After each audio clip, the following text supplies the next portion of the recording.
Inside Jiangsu Number 2 High School, the atmosphere is heavy. On the blackboard, bold letters remind everyone. Only one day left before the unified exam. At the front of the room, Teacher Chun Fan delivers his final instructions.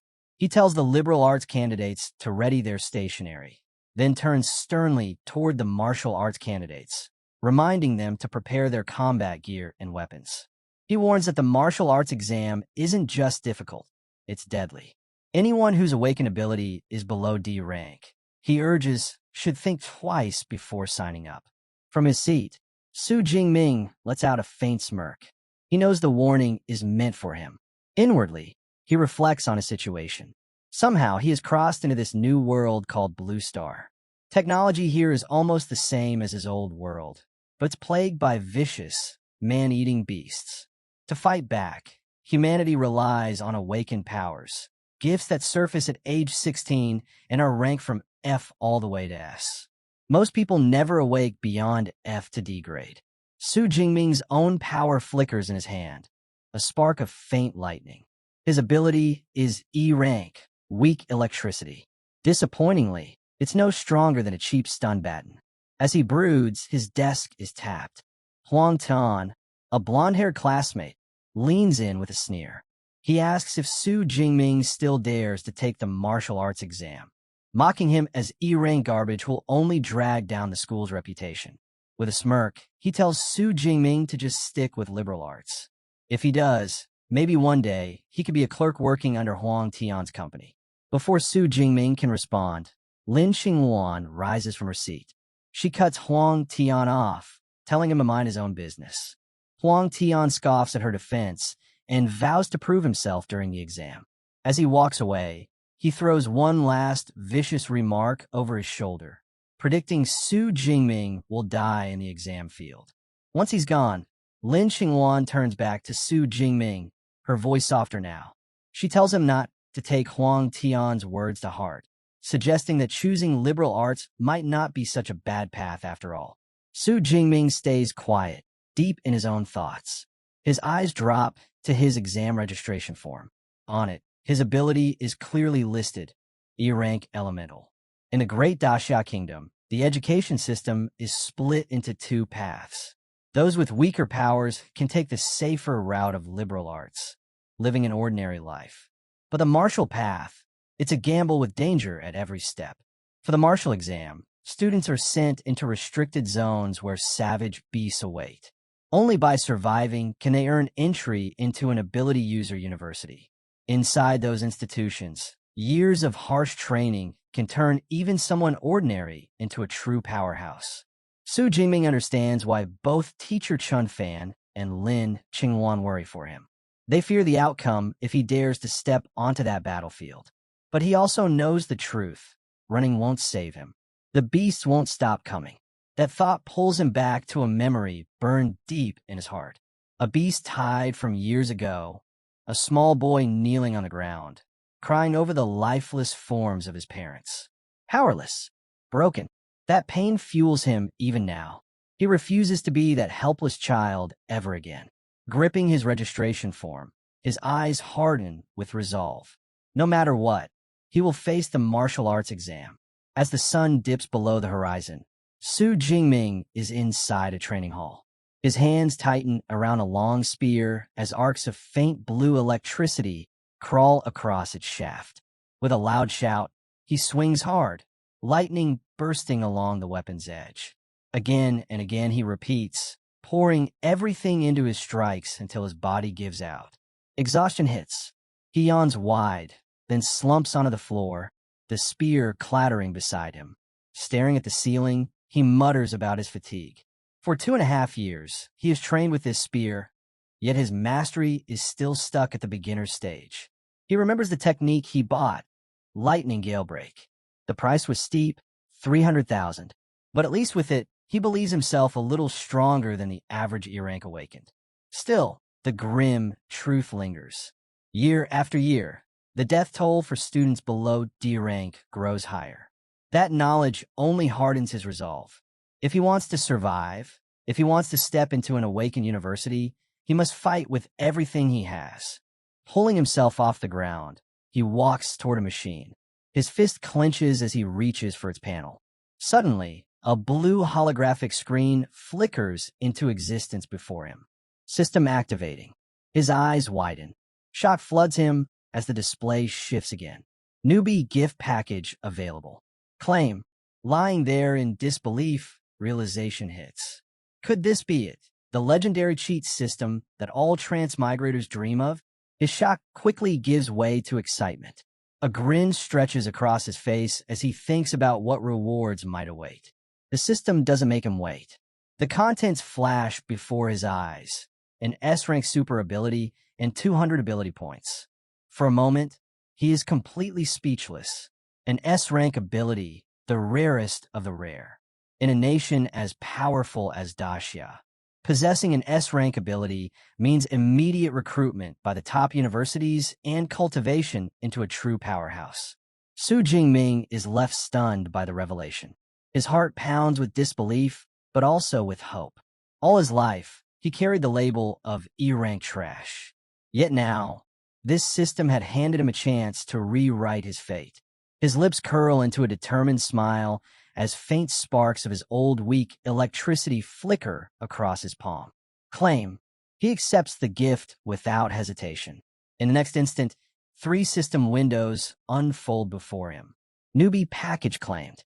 200 ability points credited. S-rank ability. Purple Cloud, Thunder, God Lightning. Now distributing. The surge begins at his core. Energy floods directly into his heart. The sensation is unbearable, like being ripped apart from the inside. Violent purple lightning bursts through his body, shredding his shirt as if paper. A progress bar flickers in his vision, crawling upward as the storm within him grows wilder. The room cannot withstand the eruption. Windows shatter outward, walls crack, and debris scatters. Outside on the street, passers-by freeze at the sight of the explosion of light. A woman points upward in shock while her child tugs at her sleeve, asking what's happening. A young man fumbles with his phone, frantically urging someone to call the fire department for the Shu family's son. Inside, Su Jingming thrashes as the process climbs past 50%. His cries are drowned out by the roar of thunder. On the streets below, people watch as the sky itself darkens. Clouds twist and churn, and from them emerges a colossal dragon woven entirely from lightning, its body stretching across the heavens. The sight draws the attention of powerful figures. In a high rise, one man wonders aloud if a terrifying beast has breached the city. Elsewhere, a military commander barks orders, mobilizing Jiangcheng's 3rd Legion in a high alert. The dragon above lets out a silent roar, then dives downward, its massive form collapsing into a torrent of energy that pours straight into Su Jingming's body. He screams one final time. Then the progress bar blazes to full. Ability transformation complete.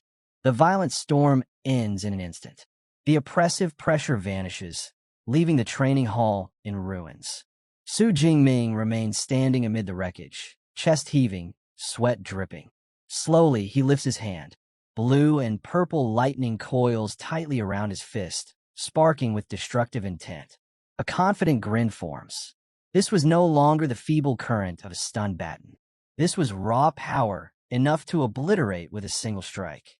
But as his gaze shifts around the room, his excitement dims. The windows are gone, the walls fractured, the floor scorched. The commotion had been far greater than he intended. Relief flickers in him at the thought that he managed to suppress part of it. Then his eyes return to the floating system screen. The reminder of the second reward remains. 200 ability points. What are these used for? He mutters, reaching out to touch the interface once more. The system's voice explains, ability points are earned by slaying fierce beasts.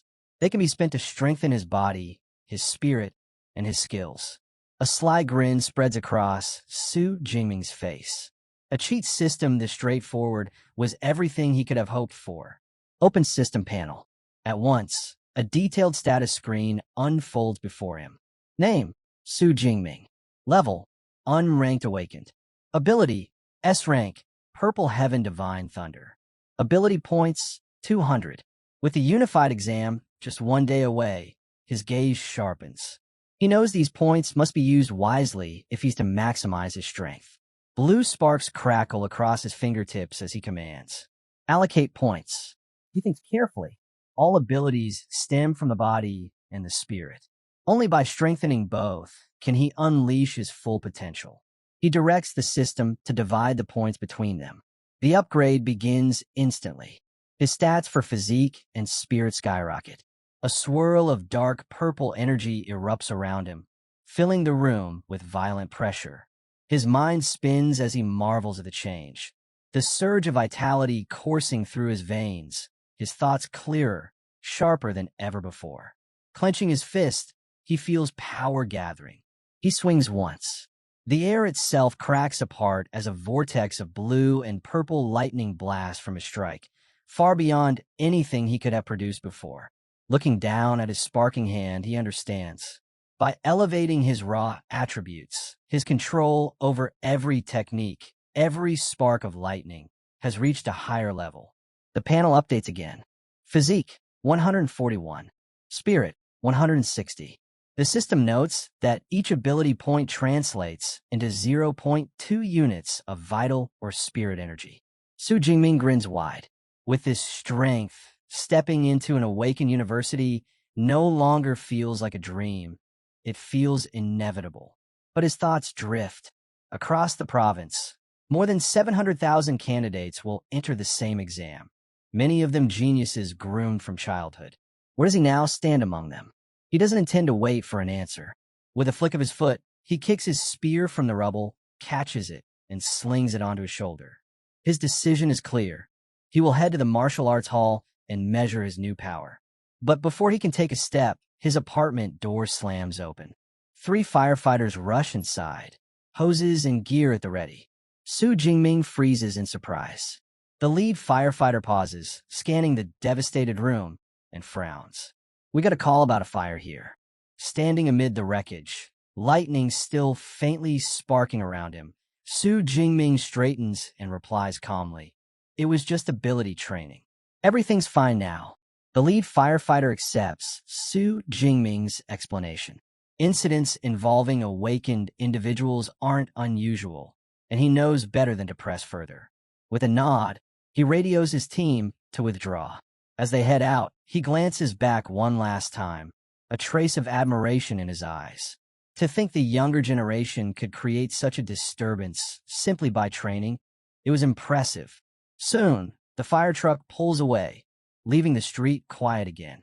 Now dressed in his school uniform with his spear slung over his back, Su Jingming walks down the road.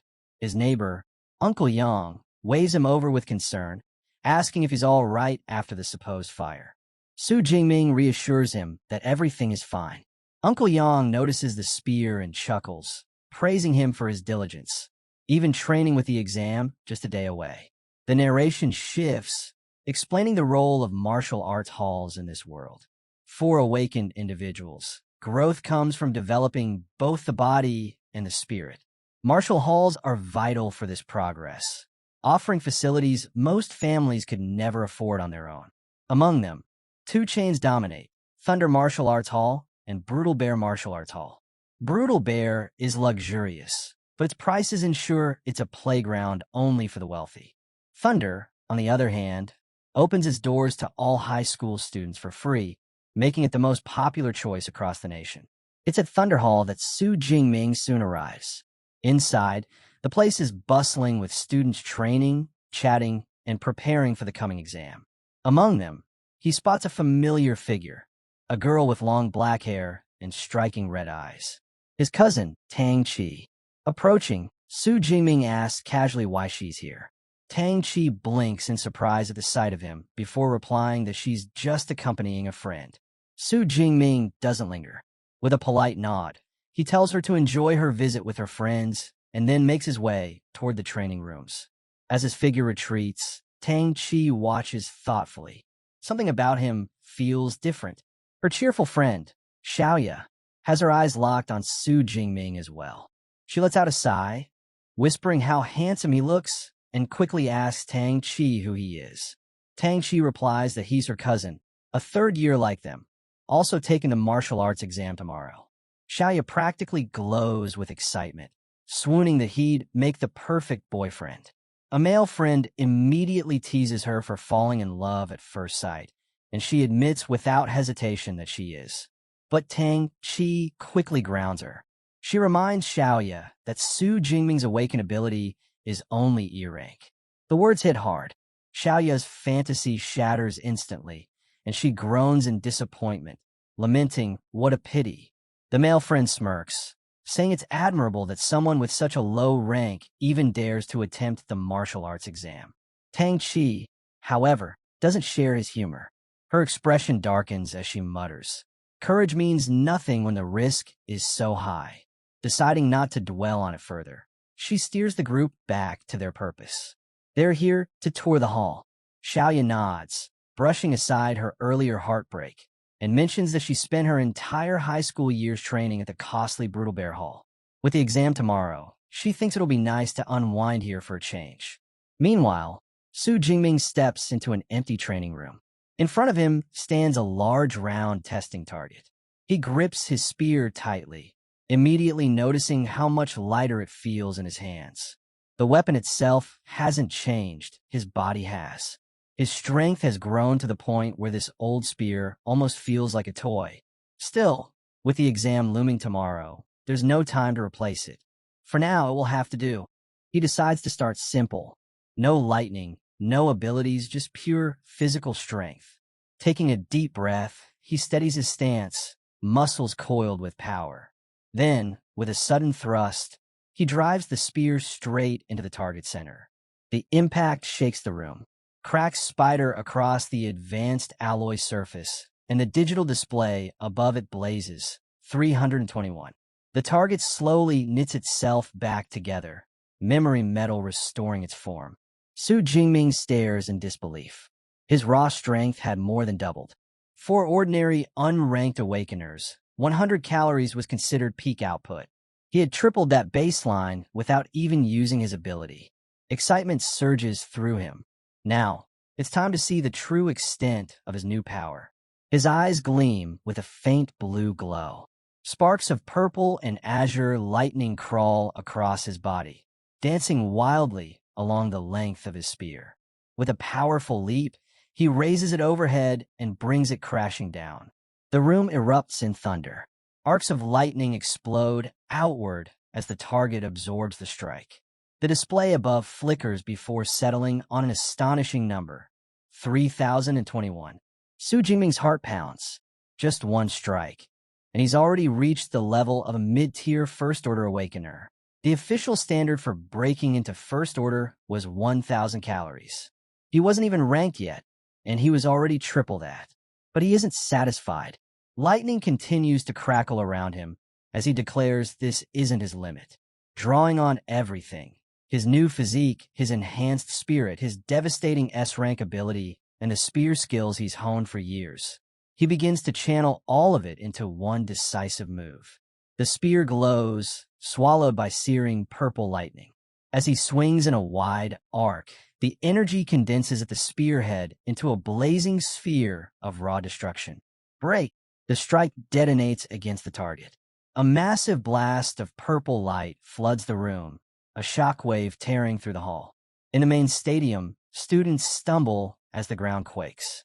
One panicked voice shouts, asking if it's an earthquake. On the training floor, Tang Chi, Xiaoya, and their friends are nearly knocked off their feet, struggling to steady themselves as the tremors ripple through the building.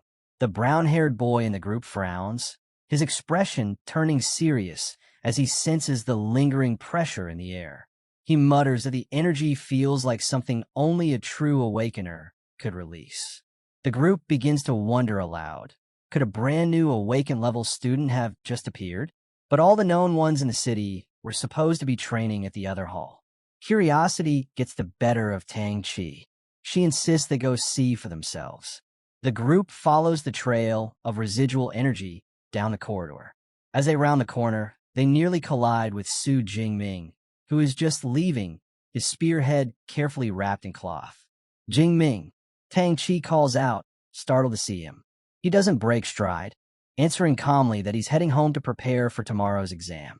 His face shows nothing of the storm he just unleashed. One of the boys waves him off, telling the group not to bother with him. Instead, he points toward the training room Su Jingming just walked out of. That, he says, is where the energy had come from.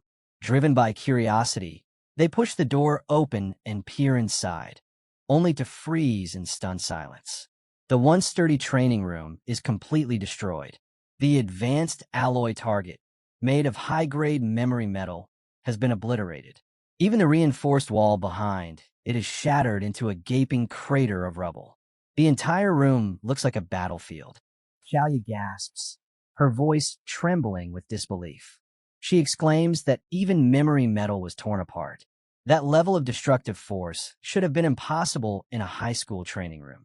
She wonders aloud if any student in Jiangsheng could possibly be that strong. But the brown-haired boy quickly shakes his head, placing a hand against the crater's jagged edge. He says the residual energy is far too violent to belong to a student. His theory is simple. A powerful second-order ability user must have accidentally wandered onto the student floor. Another friend nods in agreement, adding that not even a genius from the provincial capital could cause this much damage, let alone someone from their small city. But Xiaoyu refuses to let it go. Her eyes brighten with excitement as she blurts out her own theory that maybe, just maybe, Su Jingming is actually a hidden super genius. Her friends immediately burst into laughter. One teases her for reading too many novels, while another points out coldly that Su Jingming is a known earache.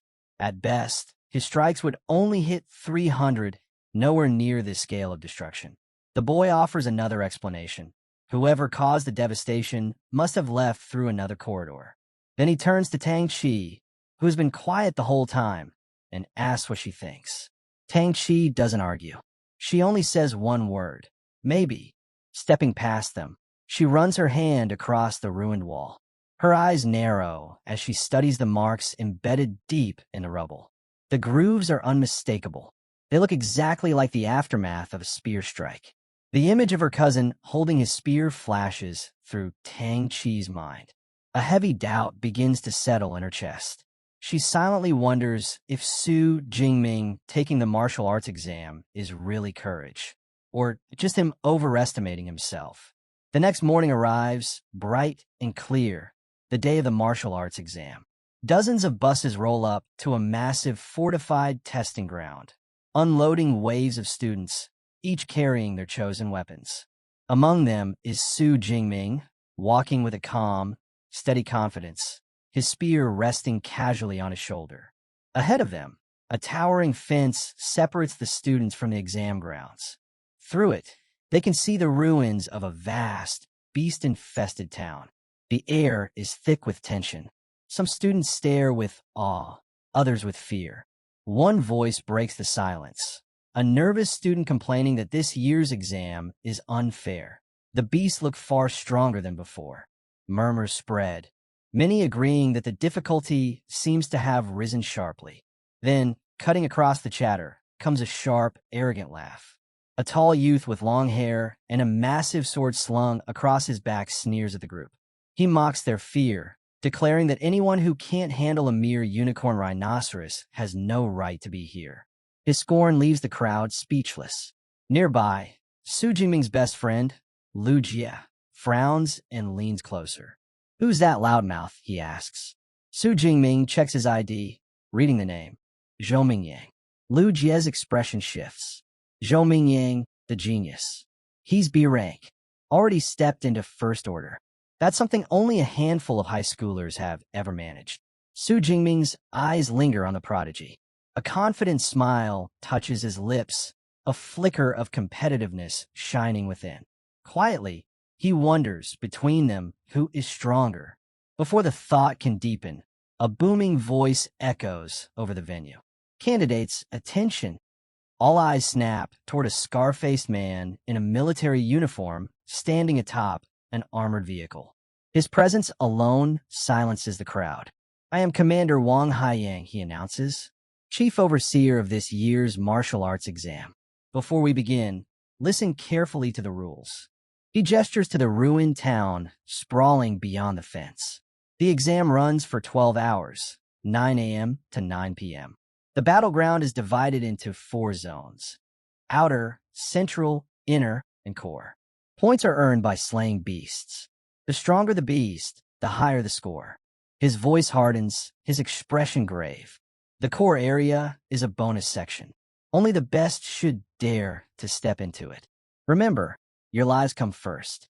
Do not gamble with them for a higher score. As the commander's warning hangs in the air, Su Jingming closes his eyes briefly, reflecting. Before the system, before his newfound strength, he would have been confined to the outer zone, scraping by on the weakest prey. But now, his body thrums with power, his spirit brims with energy, and his ambition burns hot. When the gates open, he intends not just to survive, but to push deep into the inner circle, and maybe, if fate allows, even challenge the core. An announcement echoes across the grounds, instructing students to collect their exam supplies. Su Jingming and his friend make their way to teacher Chen Fan, who is distributing tactical backpacks. Inside each pack are the essentials: a smartwatch to track points, a few energy bars, a hydration bottle, a medical kit, and most importantly, a safety ball. The sphere can unleash a high-voltage barrier, enough to repel beasts, but activating it will end the exam immediately. As Chen Fan hands the pack to Su Jingming, his voice softens. Remember, your life matters more than your score. If it comes to it, don't hesitate to use the safety ball. Su Jingming bows his head slightly. Thank you, teacher. Just then, a familiar voice calls his name. He turns to see Lin Qingluan running toward him, her expression warm as she invites him to join her team. At her side stands their class president, Lu Qin, a solid C rank who confidently assures Su Jingming that he'll keep him safe in the exam. But before Su Jingming can answer, another student cuts in sharply. He protests that this is a competition, not charity, and claims that dragging along an E rank will only lower their score. Another teammate quickly joins in, glaring at Lu Qin for changing their plan without consent. The two of them make it clear they don't want dead weight holding them back. Lu Jiep bristles with anger, ready to defend his friend, but Su Jingming calmly raises a hand to stop him. Smiling faintly, he declines the offer. I appreciate your kindness, but I'll be going in alone. Lin Qingluan hesitates, worry written in her eyes, but eventually nods. Then at least be careful. The complaining student scoffs, muttering that they should just find Huang Tian to team up with instead. He laughs mockingly as the group turns and walks away. Su Jingming watches them leave, his lips curling into a confident smirk. He knows better than anyone. He's more than capable of achieving a high score on his own. Moments later, the loudspeakers blare again. The martial arts exam is officially beginning. Drones rise into the air by the hundreds, their cameras locking on, ready to broadcast every moment to the watching world. With a deafening groan, the massive gates swing open. Like a flood, thousands of students surge forward, shouting their goals and rallying cries as they charge into the ruined city. Tang Shi and her friends push ahead with determination. A girl with a massive sword strides into the fray. At the very front, Zhou Mingyang leaps forward, his wind ability propelling him above the pack. In contrast, Su Jingming doesn't rush. He steps calmly across the threshold, then breaks into a steady run, spear gripped firmly in his hand. His eyes sharpen. The time has finally come. As he moves through the gate, he taps the smartwatch on his wrist. A holographic panel flickers to life, verifying his identity and displaying the real-time rankings. The leaderboard has already taken shape. At the very top sits Zhou Mingyang with 7 points, 2 others trailing just behind him. Standing before the ranking board, Su Jingming takes it all in with quiet confidence. Zhou may have begun his hunt early, but instead of discouraging him, it only sharpens his own determination. While the rest scatter across the outskirts, fighting weaker prey, Su Jingming chooses a different path. He wastes no time, heading directly into the heart of danger, the core area, where the rewards are greatest, but so are the risks. The ruined city grows darker and heavier as he ventures deeper. Suddenly, he halts. Before him lies a chilling sight. A student sprawled lifeless in a pool of blood, a green safety ball untouched at his side. The attack had been so swift, the boy never had a chance to activate it. For the first time, the brutal truth of the exam sinks in. The warnings from his teachers and the commander echo in his mind. Without the S-class ability he had received only yesterday, he could just as easily have been that body on the ground. With a firm breath, he steadies himself. Kneeling down, he retrieves the fallen student's smartwatch, sending out the signal for recovery. Opportunity always comes hand in hand with danger, he reminds himself. But then, movement. A faint sound from the shadows. Out of a crumbling building emerges a massive, clawed paw.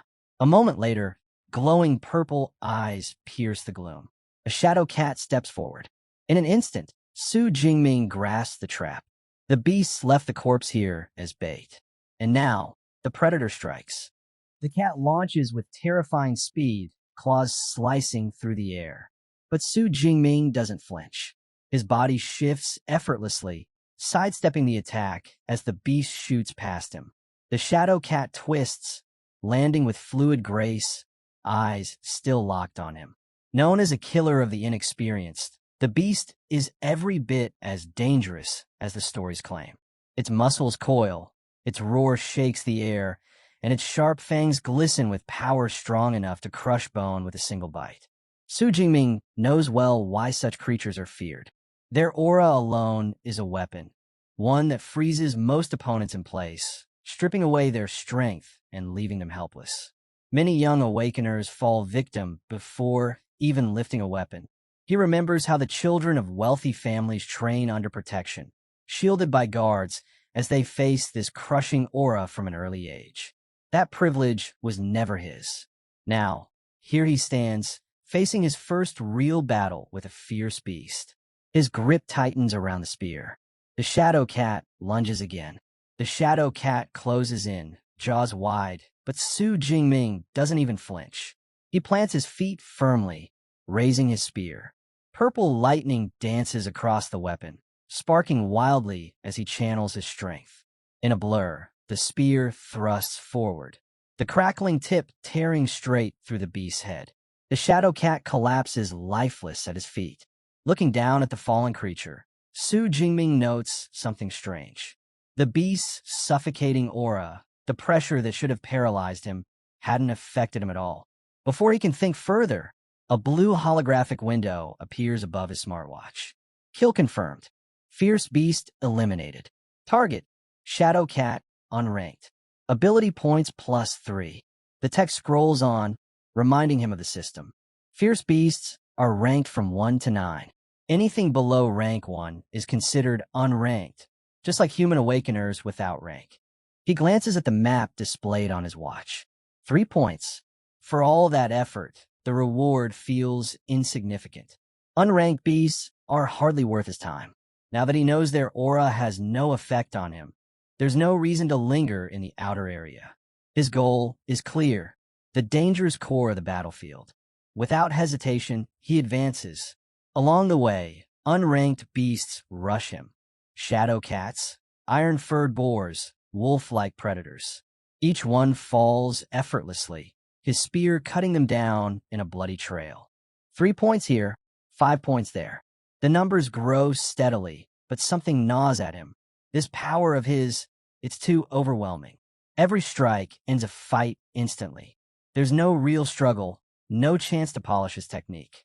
Worse, the energy drain is immense.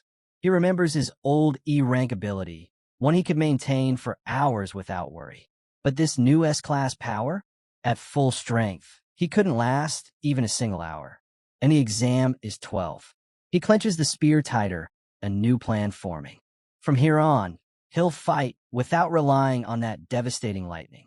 He'll conserve his strength, and more importantly, gain the battle experience he needs. The spear alone will be his weapon. But before he can put this strategy to the test, the ground trembles. A massive shadow looms ahead.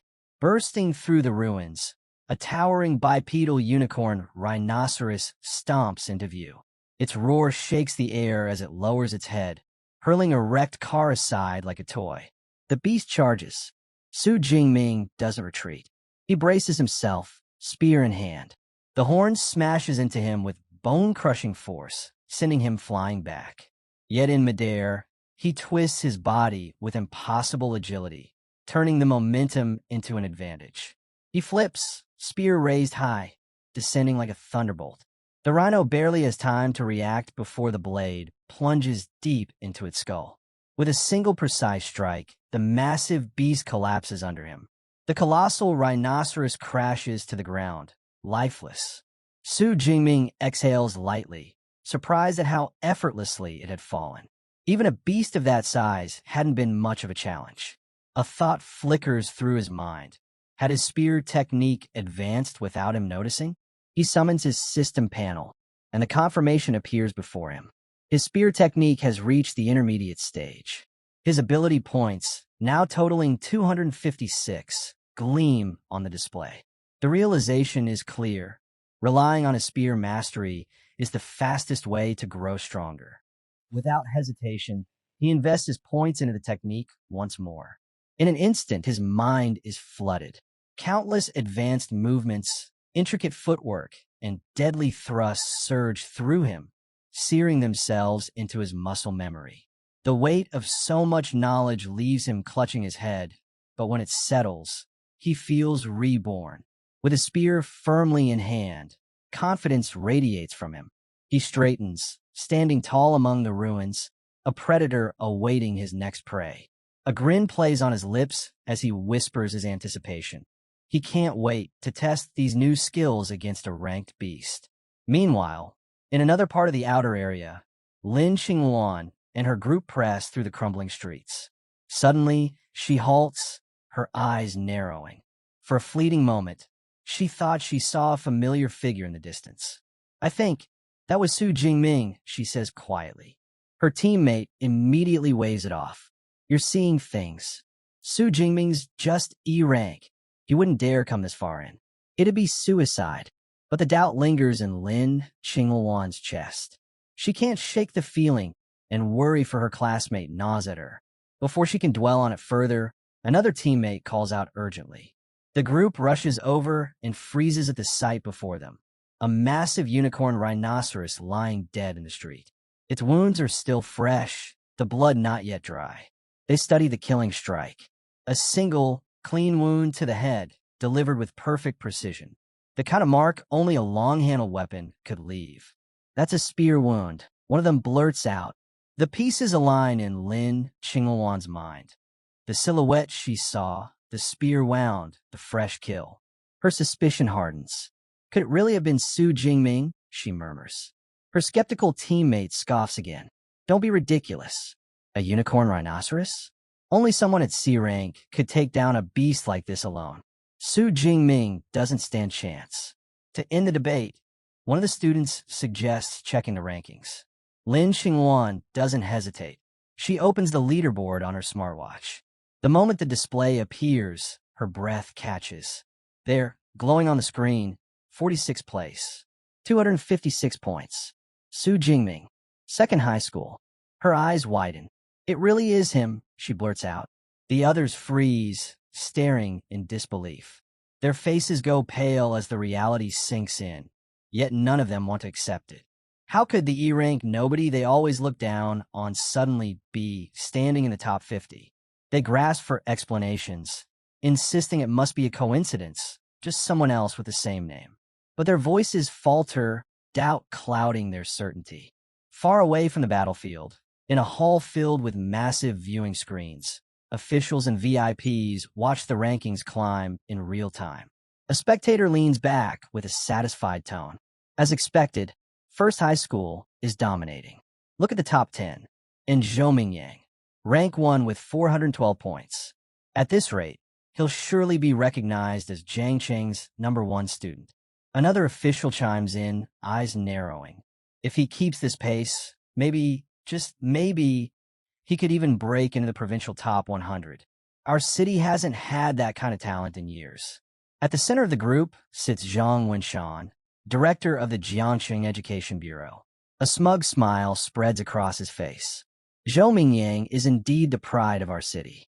He will reach the provincial top 100, mark my words. He turns with praise toward the principals of first and third high, complimenting their school's excellence. The two men bow politely, thanking him with practiced humility. But then when Shan's gaze shifts, landing on Principal Zhou of second high, his smile turns cold, his words sharp. Principal Xiao, your school needs to work harder. Your so-called best student is only 18th. Hardly worth mentioning. Zhou forces a nervous laugh, sweat trickling as he bows deeply. Yes, director, you are right. We will strive harder. Inside, however, he burns with silent rage. He knows second high is struggling. Only 8 of their students made it into the top 50. He ticks through their names one by one in his mind. Then he stops. Su Jingming? The name catches him off guard. He doesn't recall ever hearing it. Frowning, he mutters aloud. Who is this student? Why haven't I heard of him before? He turns to the teacher beside him. Chun Fan. Teacher Chun, do you know this Su Jingming? The reaction is instant. Chun Fan's jaw drops, his face stiffening in shock. He wipes the sweat from his brow, stumbling over his words. Su Jingming? That's the weakest E rank in my class. The room falls silent. Chun Fan shakes his head furiously, struggling to process it. Could Su Jingming have been hiding his true power all along? No, impossible. It makes no sense. Frustration boils inside him as he looks at the monitors.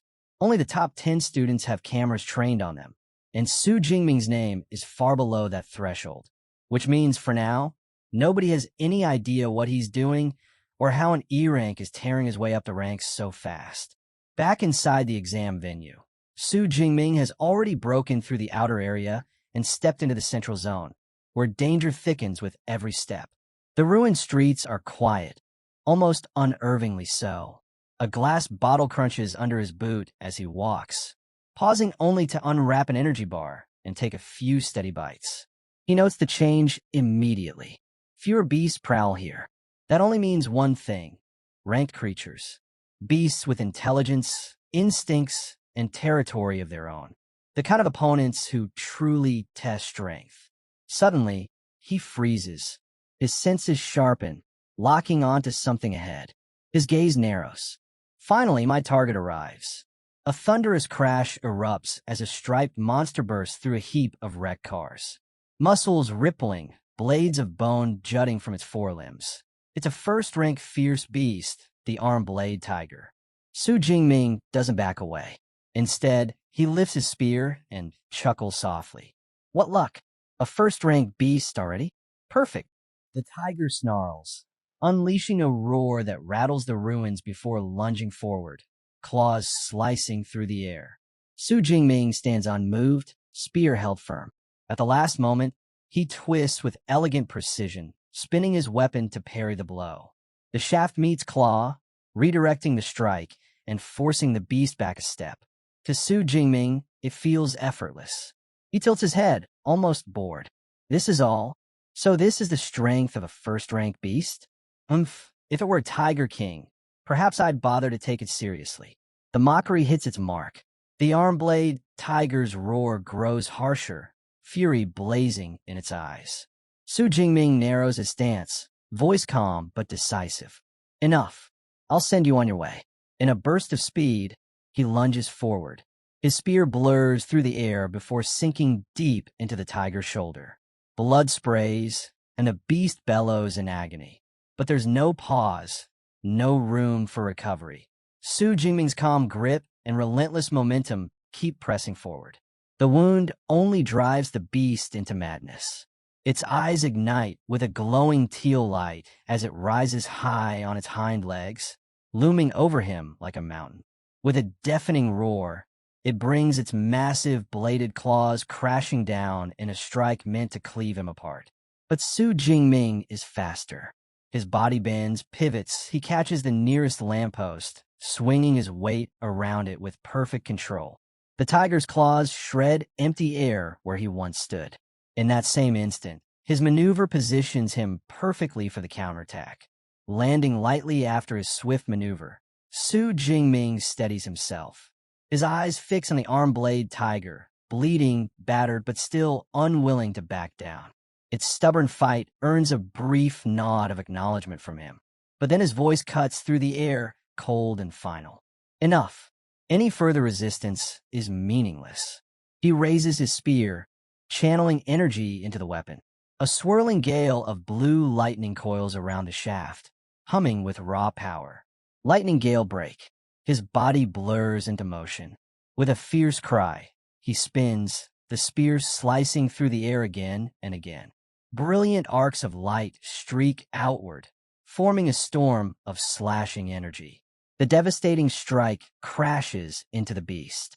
The arm-blade tiger roars one last time, a sound of pain and defiance, before its body is shredded by the violent vortex. With a thunderous crash, it collapses to the ground, lifeless. Almost instantly, his smartwatch chimes. Kill confirmed. Target, first rank arm-blade tiger. Ability points plus 14. Su Jingming glances at the notification with quiet satisfaction. 14 points, nearly double the reward of an unranked kill. A thought crystallizes in his mind. While this exam is a battlefield of life and death for others, for him, it's a treasure ground, an opportunity to grow stronger at an incredible pace. His grip tightens on the spear. Determination burns within him. He vows to claim as many points as possible, hunting the most powerful beast this arena can throw at him. Far away, in the audience stands, the tension thickens. Every eye is fixed on the leaderboard. Su Jingming's name now glows at 32nd place, 328 points. An official leans forward, turning sharply toward teacher Chen Fan. This student, he's from your class, isn't he? Suddenly, Chen Fan is the center of attention. Colleagues turn to him with admiration. Incredible. Only students from your class have broken into the top 50 from second high. Another nods approvingly. Your teaching methods must be remarkable. Flustered, Chen Fan forces a modest smile, waving off their praise. It's not me. The students worked hard for this. That's all. Before the conversation can continue, a shout erupts from the crowd. Look, the rankings again. Heads snap toward the massive screen. Su Jingming's name leaps upward, now at 25th place. Gasps ripple through the hall. Impossible. His score just jumped by 44 points at once. Director Zhang Wenshan narrows his eyes, quickly running the numbers. A peak unranked beast gives at most 6 points. A low-grade first rank yields 14 to 16. For someone's score to spike that sharply, multiple high-tier kills must have been made almost simultaneously. Principal Zhou continues the calculation aloud, his voice trembling. The rankings refresh every 4 seconds, which means he stops, face pale. The implication is staggering. An E-rank student from his own school might be mowing down ranked beasts in the central zone with terrifying speed. Director Zhang Wenshan quickly finishes the math. In just 4 seconds, Su Jingming had to have slain either 5 peak unranked beasts or 3 low-grade first ranks. A rare smile tugs at his lips. Such performance, it's been years since we've seen anything like this. He turns toward Principal Zhou, his tone almost curious. Tell me, why have I never heard of this student before? He seems to be quite the prospect. Principal Zhou swallows hard, still reeling. I only just learned of him myself. We'll have to ask his homeroom teacher. He snaps his fingers, summoning Chen Fan forward. All eyes turn to the nervous teacher. Beads of sweat trickle down his forehead as he bows before the city's top officials. Su Jingming. He awakened only an E-grade ability. Weak electricity. The words hang in the air like a thunderclap. The principal's jaw tightens. Are you certain? Could you be mistaken? Chen Fan shakes his head rapidly. No mistake. I was there. I even warned him not to join this exam. His ability was far too weak. A hush falls over the room. Director Zhang Wenshan leans back, eyes gleaming with intrigue. An E-grade, yet he has climbed this high. That means his strength comes from elsewhere. Interesting. Very interesting. He steeples his fingers, voice steady but firm. We'll soon have our answer. With this momentum, he's bound to break into the top 10. Once he does, the cameras will be on him, and we'll see exactly how he's achieving this. His smile fades into a sharp edge. But if he's cheating, there will be consequences. No sooner do the words leave his mouth than gasps erupt. Principal Zhou and Teacher Chun fan stare wide-eyed at the leaderboard. Rank 9, Su Jingming. He has done the impossible, forcing his way into the top 10. And sitting just beneath him at number 12, his cousin Tang Chi. Elsewhere in the exam hall, Tang Chi, now bearing cat-like ears and a sleek tail, perches atop a freshly slain beast. A faint smile crosses her lips. She no longer has any doubt. The destruction at the martial arts hall that day. Of course, it had been her cousin. High above, another figure notices the shift. Zhou Mingyang, the reigning number 1, glances at the updated leaderboard. With 6 hours still left, a new, unfamiliar name has entered the arena of elites. His brow furrows. Su Jingming? Never heard of him. Moments later, a camera drone buzzes to life, assigned to track the newcomer. The live feed projects across the massive screens for all to see. And there he is, Su Jingming, standing calmly as his spear flashes once more. In a single, precise strike, another first-ranked beast falls at his feet. His smartwatch flashes the result, plus 14 points. Su Jingming glances at the notification and murmurs to himself. The efficiency of hunting beasts in the central zone, far higher than outside. Su Jingming notices the drone hovering overhead. A faint smile tugs at his lips. He must have entered the top 10. Standing over the corpse of his latest kill, he reflects briefly. This exam is more than survival. It's a trial of strength and potential. Those who shine brightest will earn recognition. With that in mind, he sees no reason to conceal his power any longer. Breaking into the top 10, he mutters, eyes sharp, "This is only the beginning." Before moving on, he calls up his system panel. His spear technique gleams at the advanced stage. His total points, 312. Yet, disappointment flickers across his face. Despite all this, his rank still reads awakened. No automatic promotion. He thinks it through quickly. To ascend to a true ability user, he'll need a proper cultivation method, something far beyond reach in this exam. Fine. If he can't advance rank, then he'll sharpen his foundation. He spent his points without hesitation. Physique plus 40, spirit plus 22. A rush of strength surges through his body. Muscles tighten, senses sharpen. He clenches his fist, eager for the battles ahead. Soon, the ruins open into the entrance of the core area, the deadliest zone of all. And there, the sight before him is savage. 9 armored tigers feast on the carcass of a fallen rhinoceros, their metallic hides glinting under the dim light. But it's the one in the center that holds his focus, larger, stronger, radiating a crushing aura. The armored Tiger King. Su Jingming's lips curl into a grin. What a harvest! He's about to step forward when his instincts flare.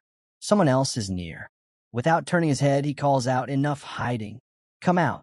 Footsteps echo, and from the shadows emerges Zhou Mingyang, the number 1 ranked student. His eyes gleam with interest. Impressive. To sense me so quickly. I didn't expect the mysterious newcomer in the top 10 to be you, Su Jingming. Recognition clicks immediately. Su Jingming narrows his eyes. The top-ranked student. How did you know who I was? Zhou Mingyang chuckles, drawing closer. I've studied every strong candidate qualified to reach the core zone. But you, an unfamiliar name rising this fast? Who else could it be? He nods toward the feasting tiger pack, resting his hand on the hilt of his sword. I've been observing them. The armored Tiger King is a mid-grade, first-rank beast. With 9 others at its side, no single person can take them all head-on. Su Jingming grips his spear tightly, suspicion flickering in his tone. What? Do you plan to steal my prey? Zhou Mingyang shakes his head. Not at all. I don't need to. But this pack, no matter how strong you are, facing them alone is reckless. Work with me, and we'll bring them down together. Su Jingming meets Zhou Mingyang's suggestion with 2 cold words. No need. His voice carries a certainty that leaves no room for doubt. I'm more than enough on my own. Without waiting for a reply, he steps boldly into the open. The sound of his boots crunching against the broken pavement immediately draws every armored tiger's gaze. A chorus of growls rumbles from their throats. The Tiger King, looming atop the rhino carcass, throws back its head and roars, its dominance shaking the ruins. Su Jingming's eyes narrow, analyzing the scene. As expected of a pack led by a king, the beasts have formed a crude formation, stronger ones in the front, the weaker flanking behind. They're not mindless, they're disciplined. The tension snaps as one tiger breaks rank, barreling toward him with murderous speed. From his hidden vantage point, Zhou Mingyang stiffens.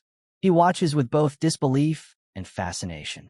Is Su Jingming charging to his death, or is his confidence real? Su Jingming doesn't move.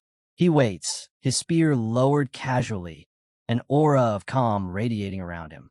The charging beast closes the distance, until, in a sudden blur, his weapon comes alive. The spear spins with such velocity that the shaft becomes a whirling circle, energy building in violent waves. Then, boom, he unleashes a devastating sweeping strike. A crescent arc of raw force tears through the air, wide enough to engulf multiple targets. The first tiger never stood a chance, nor did the beast beside it. Flesh and bone split cleanly as the spinning sweep rips through them. Blood erupts across the ruined street as 4 tigers collapse instantly. Notifications flare across his smartwatch. +14, +14, +14. The pavement runs red as the broken bodies slump to the ground. In an instant, half the pack has been erased. The Tiger King's furious roar splits the sky, the air trembling with rage. Su Jingming glances at the carnage with only mild dissatisfaction. TCH, my body's still not strong enough. Could have ended them all in one strike. The surviving tigers regroup, circling him like predators cornering prey. The king steps forward, its teal eyes burning with fury. Then, it opens its jaws wide. The roar that follows isn't just sound. It's a sonic weapon, vibrating with lethal force. The shockwave shatters every nearby window, sending glass raining down like a storm. The ground itself seems to tremble under the beast's fury. Even from his safe vantage point, Zhou Mingyang winces, clutching his head as pain rings through his skull. That roar alone, it could tear apart most challengers. Yet in the eye of the storm, Su Jingming stands alone, spear in hand, his expression unshaken.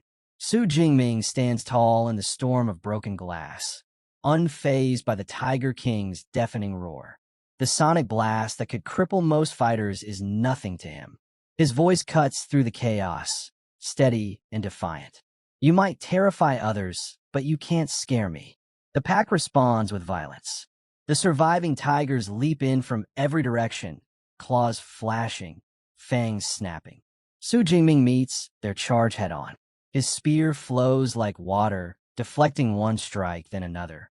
With fluid precision, he twists, planting the shaft against the ground and vaulting upward. His feet kick off a tiger's back, sending him soaring above the snapping jaws of another. The Tiger King sees its chance and lunges, but Su Jingming is already in position.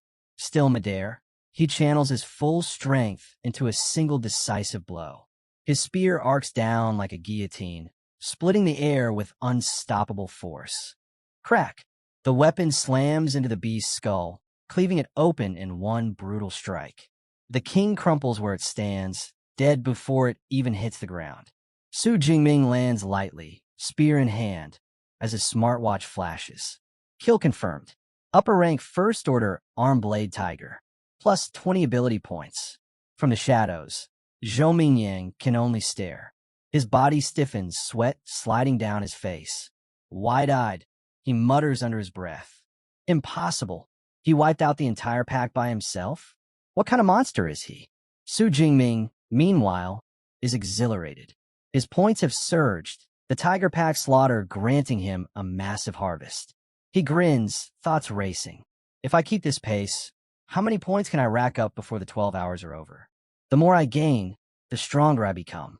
He turns to leave, ready to hunt again. But before he can take another step, Zhou Mingyang bursts from his hiding place. Wait, Zhou demands, his voice sharp. How did you do it? Crushing an entire pack like that, with just a spear? Your ability, is it some kind of reinforcement type? Su Jingming barely glances his way. With a powerful leap, he pushes off into the distance, calling back casually, lightning type. Zhou Mingyang freezes, rage boiling beneath his skin. He clenches his fist, teeth grinding. Lightning type? TCH, does he think I'm a fool? He's mocking me. The thought burns deeper as realization hits him. If Su Jingming is killing this many beasts, his score must be skyrocketing. Hastily, he checks his smartwatch. The sight nearly makes his heart stop. Rank 1. Su Jingming, 1122 points. Rank 2. Zhou Mingyang, 985 points. Su Jingming hasn't just caught up. He surpassed him. No, no, no. Zhou's roar of frustration echoes across the ruined city. A cry of disbelief and fury as his #1 position slips away. Back in the stands, the audience erupts into cheers. Officials are on their feet, voices buzzing with excitement. Director Zhang Wenshan himself rises, his face glowing with pride. Magnificent! That level of spearmanship, this confirms it. Su Jingming is a true genius. He clasps Principal Zhou's shoulder with both hands, his voice booming across the room. With Su Jingming representing us, Jiangxun will finally break into the provincial top 100. The declaration draws thunderous applause. Zhang Wenshan goes further, promising that Second High will receive special accommodations once the exam is over. Tears well in Zhou's eyes as he bows repeatedly, overwhelmed. At last, Second High has its day to shine, he thinks, his chest swelling with pride. And it's all because of Su Jingming. 3 hours later, deep within the core zone, the mood is very different. Zhou Mingyang trudges through the deserted streets, his brows furrowed in frustration. He mutters under his breath, "Where have all the beasts gone?" A voice answers from behind. "Why don't you ask the #1 ranked student?" He spins around. His cousin Tang Qi stands there, flanked by other top-ranked fighters, Waha and Mangda. Tang Qi gestures at the empty ruins. It's simple. Su Jingming already killed them all. We searched everywhere. Nothing left. Zhou Mingyang's jaw tightens. Impossible. One person couldn't clear out the entire core zone. But Tang Qi's gaze is cool, unwavering. Cousin, it's obvious you've only recently become a ranked ability user. Otherwise, you'd understand. She lifts her smartwatch and activates the leaderboard. Look for yourself. Zhou's eyes lock onto the glowing numbers. His face drains of color. Rank 1. Su Jingming, 3,435 points. Rank 2. Zhou Mingyang, barely a third of that total. He stammers, unable to find the words. The sheer gap is suffocating. Tang Qi explains calmly, almost coldly. Do the math. In the central zone, he earned about 700 points. That means here, in the core zone, he collected more than 2,500. Almost 200 fierce beasts slaughtered single-handedly. A bead of sweat slides down Zhou Mingyang's temple as realization dawns. Su Jingming hadn't been protecting his kills. He had planned from the start to monopolize the entire core zone. One steps forward, his tone serious. That's why we're here. The innermost core zone is all that's left. It's crawling with high-ranked beasts and even a second-order beast king. Charging it alone is suicide. Mengda nods firmly, then turns to Zhou Mingyang. That's why we've united. Join us, Zhou. Together, we might survive what waits inside. With no other choice, Zhou Mingyang clenches his fists and shouts, "Count me in." The uneasy alliance is sealed. The scene shifts. Under the pale glow of the moon, Su Jingming sits silently atop a mountain of beast corpses. His spear is planted firmly at his side, its blade glinting in the faint light. Around him, the air reeks of blood and steel. His rations are gone, his supplies completely drained, yet his hunt for strength is far from finished. The exam is drawing to its close, but he isn't satisfied. Not yet. If I want more power, I have to go deeper. The innermost core zone awaits, where second-order beasts roam. The thought brings a faint grin to his face. With deliberate calm, he summons his system panel. The number before him is staggering. 2413 ability points. Time for one last upgrade. The mischievous grin widens as he channels his points. Power floods through his body, coursing through every muscle, every nerve. He exhales sharply, the ground cracking beneath his feet from the pressure alone. Standing over the colossal corpse of a bear-like beast, he finally allows himself a breath of relief. Yes, with this boost, I can face the exam's finale head-on. Meanwhile, the remaining top students dash toward the final battlefield, their footsteps pounding against broken stone. The last sprint of the combat exam has begun, and deep within the innermost zone, something stirs. From the ruins, a nightmare emerges. A massive wolf-like creature, its fur ghostly white under the moonlight, its eyes glowing with a predatory crimson. Red crystalline spines jut from its back, pulsing with a deadly energy. The air around it vibrates with menace. The final trial has appeared, and as the beast's howl shakes the battlefield, Su Jingming arrives, calm, collected, spear in hand. His gaze fixes on the monstrous wolf, unflinching. Confidence radiates from him as he whispers to himself. So, this is the second-order beast they've prepared. Let's see what you're worth. Just as Su Jingming steps into the final stage, the top-ranked students also make it into the deepest part of the core zone. The moment their eyes lock onto the colossal, crystal-backed monster, they know exactly what it is: a bloodthirsty savage bear. With a single swipe of its massive paw, the beast reduces a wrecked car to scrap metal, showing off its terrifying strength. The sight leaves the group shaken. Zhou Mingyang blurts out that they're in serious danger. Manga explains that this rare creature's hide is tougher than E-grade alloy, strong enough to shrug off even missiles. Worse yet, a single blow from its paw could wipe them all out instantly. Hearing this, Tang Chi suggests they abandon the mission entirely, knowing the odds are stacked against them. But the nightmare doesn't end there. Guarding the compound isn't just the Bear King. An entire pack of elite first-level beasts surrounds it. One member grimly points out that if they charge in, the horde alone will slaughter them before the bear even moves. The tension breaks when one student suddenly throws in the towel, saying there's no reason to risk dying just to get a higher score. Zhou Mingyang snaps at him, mocking the idea of looking good if he's only going to run headfirst into a death trap. Still, the team spirit is shattered beyond repair. Then Mengda shouts and points toward the compound. Everyone's eyes snap in that direction. A lone figure is walking straight into the danger zone. Tang Chi's eyes widen in shock. She recognizes him. It's Su Jingming, stepping fearlessly into the heart of the beast horde. With a fluid leap, Jingming lands inside the compound. The others watch in disbelief. Zhou Ming curses the difficulty of the test, while another student panics, crying out that Jingming's entrance has enraged the entire pack. The beasts roar in unison and rush him from all directions. Standing tall in the middle of the street, Jingming doesn't flinch. Within moments, the wave of snarling creatures swallows him whole. From the rooftop, the students can only watch in horror. Tang Chi's face tightens with worry for her cousin, but Waha shakes his head, saying Jingming was reckless. Tang Chi insists she has to go help. Ming Di grabs her arm to hold her back, and Waha calls her insane, arguing it would only mean a useless death. But Tang Chi refuses to back down, shouting that Jingming is her cousin. She can't just stand by and watch him die. Before she can act, a massive surge of purple and blue lightning explodes from the center of the beast horde. The raw energy tears through the battlefield. Its brilliance, so blinding the rooftop group, is forced to shield their eyes. Zhou Ming stares wide-eyed, asking if this is the lightning power Su Jingming once spoke of. As the blinding storm fades, the aftermath becomes clear.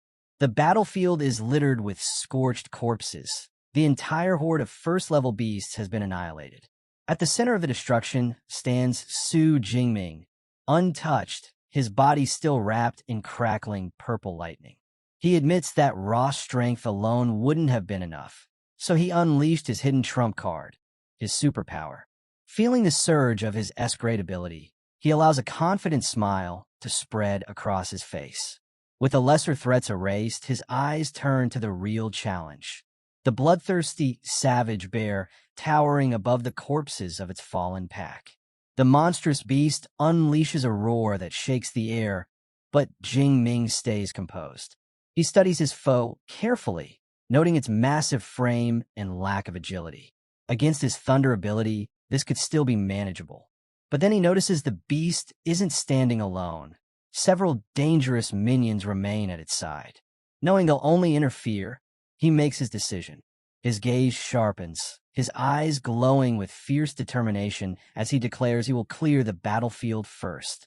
In a flash, he bursts into motion, lightning coursing through his body. His speed is blinding as he tears through the beasts. A high-ranked shadow cat leaps at him, but he cuts it down instantly. His smartwatch chimes, 13 points. Grinning, he marvels at how his thunder power amplifies his body, though he knows he can't maintain this heightened state for long. Still, it's more than enough to wipe out the stragglers. One by one, the lesser creatures fall beneath his spear. With a single sweeping strike, he cuts down a unicorn rhino, earning another 15 points as his watch flashes the confirmation. With the field finally cleared, the real battle begins. The savage bear bellows in rage, slamming its massive paws into the ground. The impact sends a shockwave ripping through the pavement, shaking the earth itself.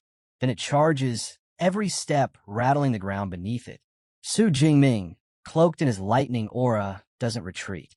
He launches forward to meet the beast head-on.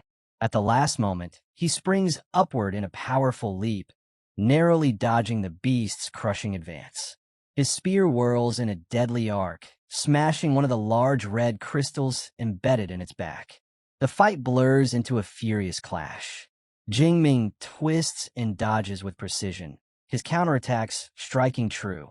One crystal after another shatters beneath his spear, blood spilling as the savage bear's defenses crumble. His smartwatch keeps flashing, updating his points as he relentlessly dismantles the king of beasts piece by piece. The savage bear bellows furiously as its underlings fall one after another. Cloaked in lightning, Su Jingming sneers at the beast, asking if it's angry. He promises it'll be next. As he rushes toward the final rhino, the Beast King's sharp eyes gleam with cunning. Just as Su Jingming prepares to strike, the massive bear suddenly lunges with startling speed. With a brutal swing, it smashes its own minion into pieces, intercepting the attack before it can land. Jingming's eyes narrow in shock. The creature actually predicted his move. Then the Bear King slams its paws together. The last minion is sacrificed in an instant, the impact unleashing a thunderous shockwave that rips apart the ground and shatters nearby vehicles. The rhino is shredded by the explosion, reduced to nothing. But the deadly blast doesn't reach its true target. Su Jingming, his body blazing with lightning, flips through the air with effortless grace. He lands smoothly, completely unscathed, the storm still crackling around him. Now, the battlefield lies empty. No beasts remain, only the two rulers facing each other. Jingming's grin sharpens, electricity surging wildly through his veins. With fierce resolve, he declares that with the minions gone, it's time to test whether the savage bear's armored hide can withstand the full might of his thunder. With a fierce strike, Su Jingming drives his lightning-charged spear straight into the head of the savage bear. The clash erupts in a violent surge of purple energy, engulfing the drone that had been trailing him and instantly cutting its feed. On the rooftop, students stumble back, shielding themselves from the wave of power. Inside the stands, officials stare in silence at the flickering static on the screen. Director Zhang Wenshan snaps out of his shock, glaring at Principal Zhou. He shouts, demanding if what they just saw could truly be called an E-class ability, accusing him of making a joke. Another official, equally stunned, mutters that Su Jingming has the strength to kill a high-tier rank 1 beast instantly, and even hold his own against a rank 2 boss, something even most A-class users would struggle with. Principal Zhou, sweat beading on his forehead, can only stammer that perhaps it's a rare mutation ability. Zhang Wenshan bursts into laughter, declaring that after today, Su Jingming's name will shake the entire Xia nation. Back on the battlefield, the results are revealed. The savage bear has a deep cut carved across its head, but it still stands. With a roar, it swings its massive paw, sending Su Jingming crashing through the air. He hits the ground hard, recovering quickly with practiced skill, but his mind reels. His strongest strike only managed a shallow wound. Analyzing rapidly, he realizes the truth. The beast's hide resists blades, and his lightning doesn't conduct through it. With his current power, finishing the monster in a single blow is impossible. The bear, seething with rage, begins pulling dark energy into its body. Su Jingming stares as the aura swells, muttering in disbelief, "What?" The beast's body grows darker, like a living boulder of destruction, tearing through the battlefield as the ground shakes beneath it. Leaping on a broken debris, Su Jingming steadies himself, purple lightning crackling around him once again. He hadn't expected the savage bear to unleash its berserk state so quickly, but it was clear now the beast's hatred for him ran deep. A note explains, berserk is a beast's counter skill, similar to a human's combat techniques. Once enraged, a beast cloaked in dark energy becomes faster, stronger, and more savage. The monster crouches low, its roar splitting the air before it charges forward with terrifying speed.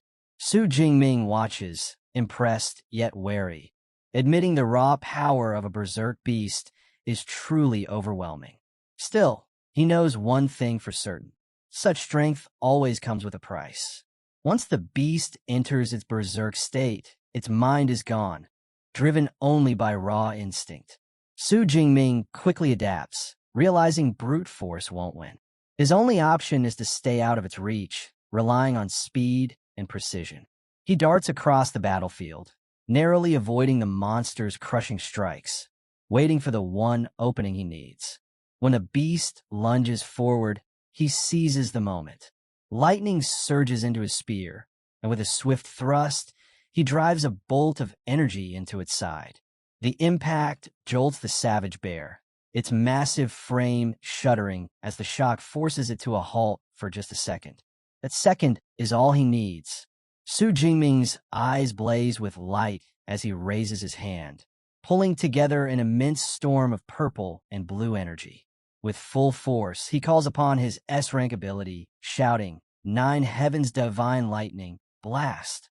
From above, divine lightning crashes down, engulfing the savage beast in a torrent of destruction. The ground trembles under the impact as thunder roars louder than the beast's cries.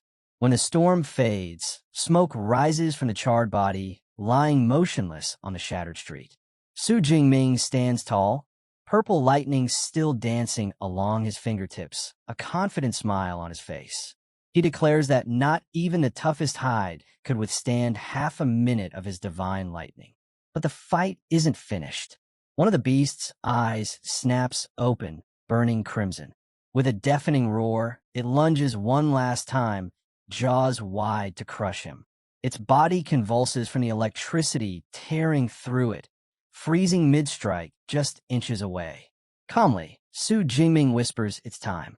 His eyes flare once more as he gathers every last shred of power into his spear. The weapon hums with destructive force as he unleashes his ultimate technique. Lightning Gale, Break. A blazing sphere of lightning erupts, driving straight into the monster's gaping maw. The explosion detonates inside, tearing the beast apart from within. A vortex of destructive power rips a crater into the street as the massive second-order beast finally collapses, lifeless. The system's voice echoes. Kill confirmed. Ability points plus 124. Kneeling beside the fallen king of beasts, Su Jingming lets out a long breath. The final battle is truly over. He reflects on the fight, noting how upgrading his lightning gale technique made victory possible and quietly acknowledges its devastating power. A victorious smile spreads across Su Jingming's face. Though the fight lasted barely 2 minutes, he admits it was the most thrilling battle of his life. His thoughts quickly shift. If clearing the core area gave him this many points, how many more will he earn by wiping out the rest of the beasts? As night falls, the exam finally comes to an end. In the stands, the giant screen lights up with the final results, and the crowd erupts in cheers. At the top sits Su Jingming with a jaw-dropping 10,835 points. Far behind in second place is Zhou Mingyang with just 1,113, followed by Wu Hao at 945. The officials leap to their feet in excitement. Director Zhang Wenshan, Principal Zhou, and Teacher Chun fan cheer loudly, declaring that Su Jingming has shattered not only their city's record, but the entire Jiangnan province record. They call him a prodigy, marveling that last year's champion had scored just over 8,000. With his achievement, they boldly claim this year's provincial title is already his. Amidst the ruined battlefield, Su Jingming glances toward the sky with a confident smirk. He reflects on how he has already cleared the inner circle and core areas, but with time still on the clock, he makes his decision. Instead of resting, he turns back toward the central zone, determined to cut down as many remaining beasts as possible. As he passes the rooftop where the other elite students are gathered, they can hardly believe what they're seeing. Tang Qi is stunned that her cousin managed to slay a Tier 2 Beast King. Zhou Mingyang, on the other hand, is baffled. Why push further when first place is already secured? She narrows her eyes and guesses the truth. Su Jingming is heading to the central area. The realization sends a chill through the group. Could he really be planning to wipe out every last beast? The thought leaves them speechless. Zhou Mingyang suddenly understands the danger. If they don't act fast, Su Jingming might sweep the central area clean, leaving nothing behind for anyone else. Without hesitation, he declares their alliance over in bolts. The others quickly scatter as well, racing to secure whatever points they can in the final hour. An hour later, a voice echoes across the entire venue. The 2037 Chongqing Martial Arts College entrance examination has officially ended. Further beast kills will no longer be counted. All candidates return immediately. All around the battleground, exhausted students pause and react as the long, grueling exam finally comes to a close. Tang Qi wipes the sweat from her forehead and lets out a long breath, relieved that it's finally over. All around, reactions vary. One student curses in despair for being a single beast short of passing, while another cheers in joy at barely scraping through. Among the chaos, Su Jingming stands over his last fallen beast. Instead of satisfaction, a trace of frustration lingers. He mutters to himself, wondering why the exam had to end so soon. He wasn't finished yet. As the candidates file out of the venue, guards wait at the gates, watching over the tired but relieved students. Outside, Tang Qi's friend Xiaoya is still buzzing with disbelief over Su Jingming's power. Clinging to Tang Qi, she asks yet again if Su Jingming is really her cousin.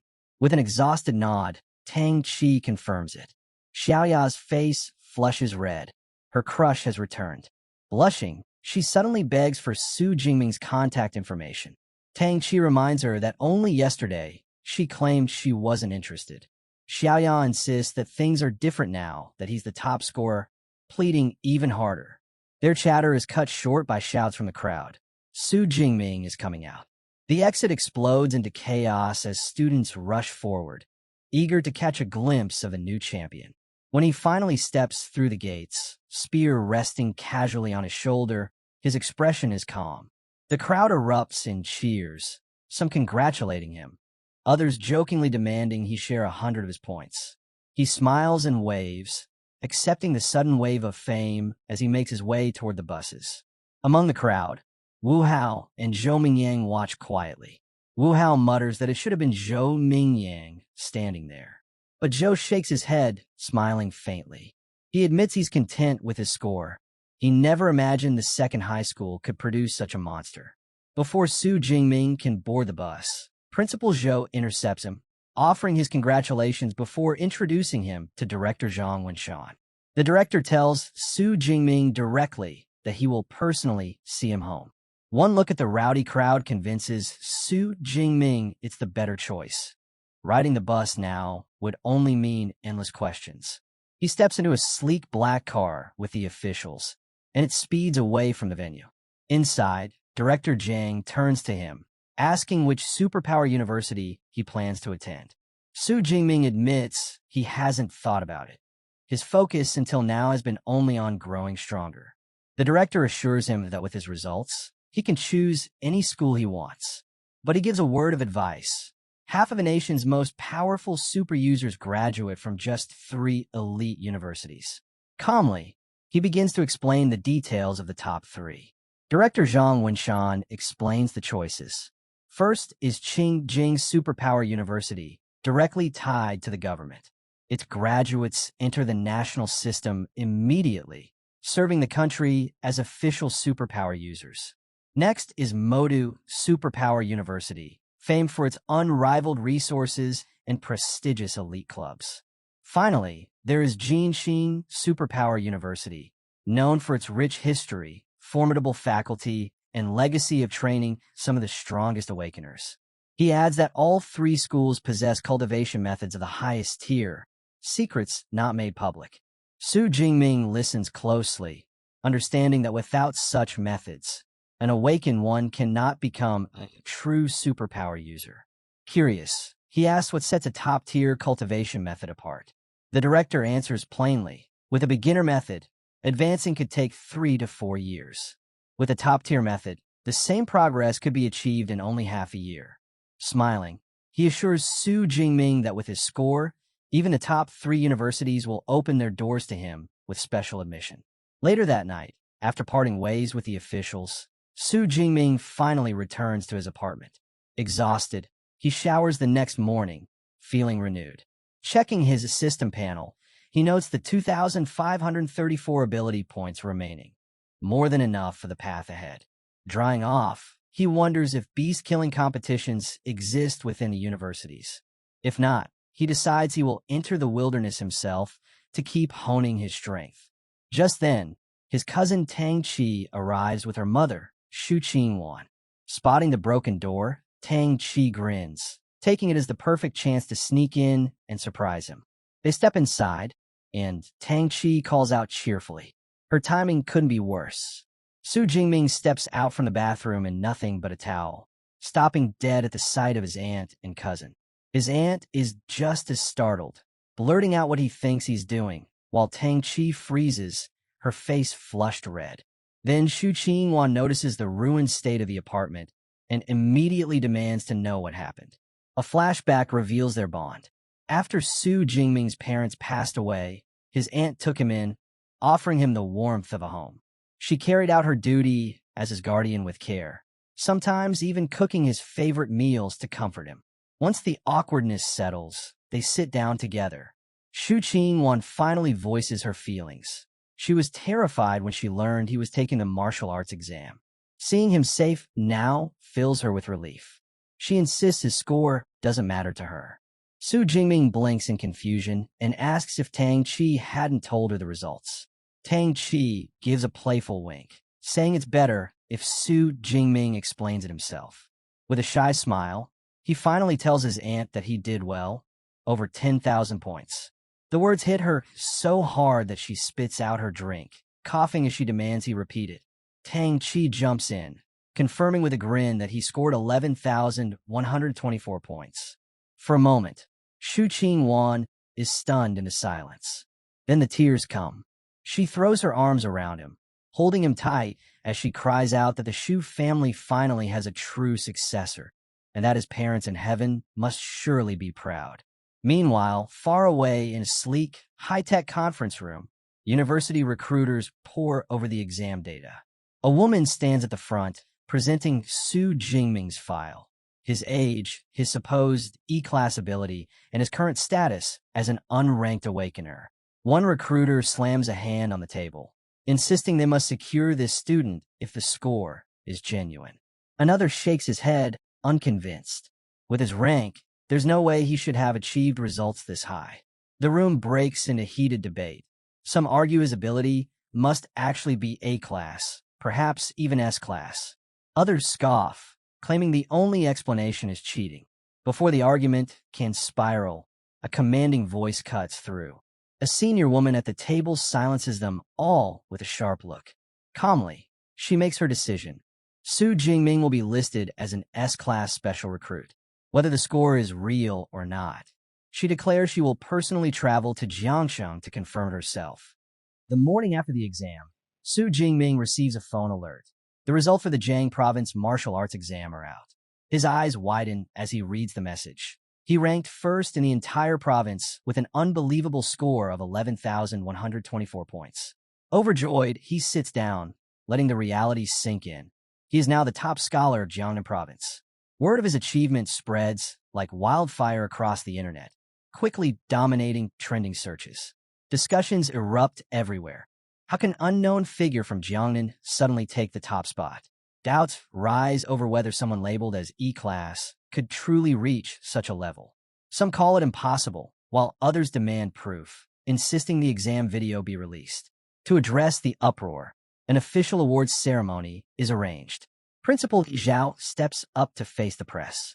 One reporter bluntly asks him to clarify whether Su Jingming's results are genuine. Calm and assured, Zhao responds that the exam video has already been uploaded to the school's website, leaving no room for questions about fairness. As the footage plays, the crowd is stunned. Su Jingming is seen shattering a Tier 1 rhinoceros skull with a single strike, displaying strength even greater than a Tier 1 superhuman. The audience gasps, unable to believe such power could come from someone with only an E-class lightning ability. Principal Zhao proudly confirms the results are authentic. He praises Su Jingming as the first student from Jiangnan to ever claim the title of top scholar. In recognition, Director Xiao Yao steps forward with an enormous check, 1 million yuan, awarded on behalf of the city's education bureau, along with advanced superpower training methods. On top of that, the city government will match the reward and grant him a luxury villa. Reporters rush to capture the moment, their cameras flashing nonstop. Not far away, a sharp-looking woman watches from beside her car, flanked by 2 bodyguards. She scoffs, pointing out that even though the video proves his performance, it doesn't rule out the use of enhancers. She stresses that the key lies in verifying his true superpower level. Back at the ceremony, Director Xiao Yao notices the star of the day hasn't arrived yet. Curious, he asks teacher Chen Fan where Su Jingming might be. With a smile, the teacher explains that he just spoke to him. Su Jingming is still at the martial arts gym, training as usual. The director bursts into laughter, amazed that the new top scholar is already pushing himself further, even right after the exam. While Su Jingming makes his way over, the scene shifts to a private meeting room. Inside, Principal Zhao is nervously pouring tea for 3 imposing figures he respectfully addresses as teachers. When one of them casually pushes the cup aside, Xiao Yao breaks into a cold sweat. The overwhelming pressure radiating from these high-level superhumans makes his heart pound with unease. These 3 aren't ordinary guests. They're recruiters from the nation's top superpower universities. The atmosphere grows tense, their spiritual energy pressing against each other, as if a battle could erupt at any moment. Breaking the silence, a woman with short, gray-purple hair, Zhang Zhaoyue, director of admissions at Modus Superpower University, speaks with a sly tone. She asks her rivals which one of them plans to recruit the rising star. Another recruiter, Su Yun, dressed in a pale blue gown from Qingjing Superpower University, shoots back without hesitation, telling Zhang Zhaoyue to drop the act. With complete confidence, she declares that if Su Jingming's results are real, then he belongs to Qingjing University. Her words draw a scoff from Wu Yuan, a tall man with long black hair representing Jin City Superpower University. He firmly states that Su Jingming will be theirs, dismissing Su Yun's claim outright. Sparks of spiritual energy ripple through the room as the 3 recruiters square off, each unwilling to back down. Watching the exchange, Zhang Zhaoyue notes to herself that these clashes are inevitable. Competing for top scholars always leads to conflict. Just as the tension threatens to explode, the door slides open. Su Jingming steps inside, a spear casually resting on his shoulder. He greets the 3 with calm respect, addressing them as teachers. His sudden appearance catches them off guard. Zhang Xiaoyue studies him closely, noticing his steady presence. Despite facing the crushing aura of 3 elite superhumans, he remains unfazed. Even more, he's still carrying his weapon, proof he hasn't let go of his training for a moment. Principal Zhao quickly makes introductions. Director Zhang Xiaoyue of Modi University, Director Su Yun of Qingjing University, and Minister Wu Yuan of Jin City University. Zhang Xiaoyue is the first to speak. She praises Su Jingming for the breathtaking combat techniques shown in his exam video, but immediately cuts to the core issue. She questions why his ability no longer resembles the weak E-class lightning he was once known for, and asks him to clarify. Prepared for this exact inquiry, Su Jingming delivers his answer calmly. He explains that shortly before the exam, while training at home, he was struck by natural lightning, and ever since then, his power has grown dramatically. Hearing this, both Wu Yuan and Su Yun exchange knowing looks, concluding it must have been a case of superpower mutation.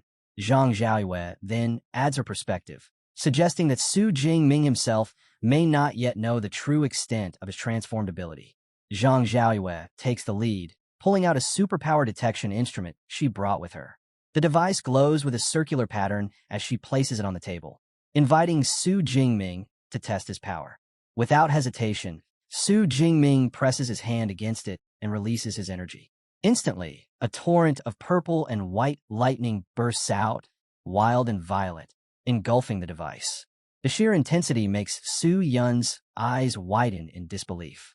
The scanner hums as it attempts to read his ability, flashing with unstable lights before finally displaying the result. Purple cloud divine thunder. But as it tries to measure the level, the readings go haywire.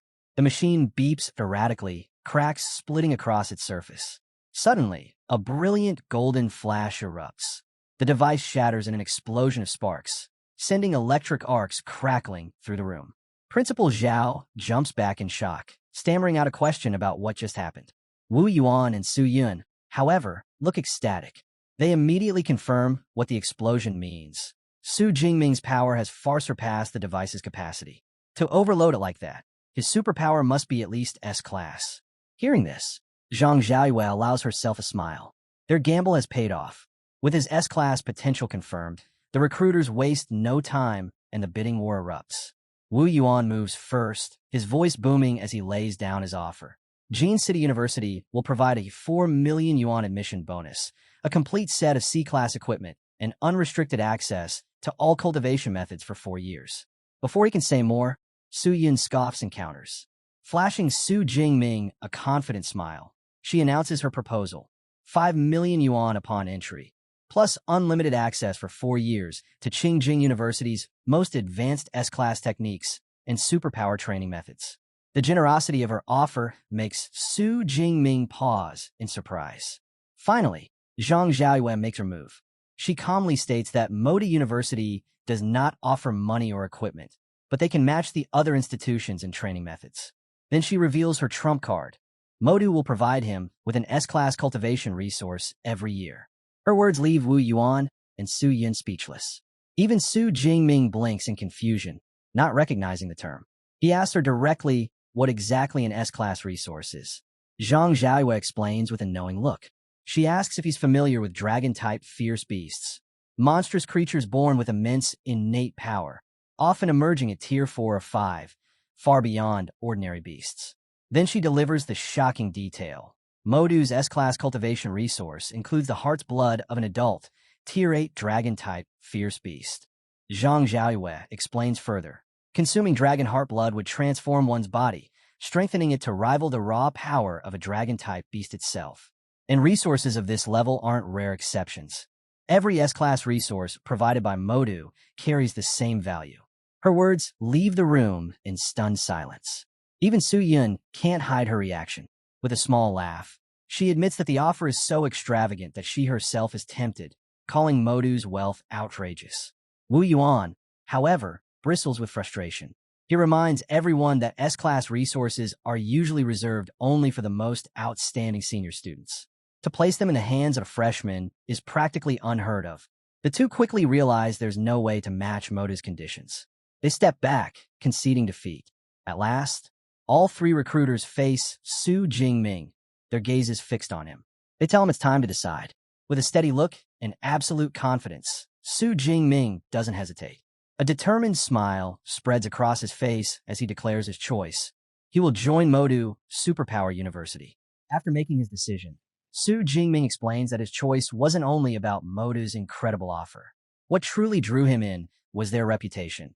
The best combat training in the entire University Alliance, built on a legacy of many powerful founders who came from Modu. He then bows respectfully to Su Yun and Wu Yuan, thanking them for their offers. Though they hide it behind calm expressions, disappointment flickers in their eyes. Satisfied, Director Zhang Xiaoyue waves her hand, summoning a glowing admission letter. She presents it to Su Jingming with a welcoming smile, officially confirming his place at Modu Superpower University. She informs him that although new students normally enroll on September 1st, as a special recruit, he can register early, and housing will be arranged for him. Excited by the opportunity, Su Jingming immediately asks if he can gain access to the university's library, especially its superpower training methods and combat techniques, before the term begins. Zhang Xiaoyue doesn't hesitate. She tells him the school will not only grant him access, but also provide a private study room. Handing him her contact card, she instructs him to reach out once he arrives in Magic City. Holding the glowing admission letter tightly, Su Jingming grins and says he can't wait to register. Time passes, and soon Su Jingming is at the train station, luggage by his side.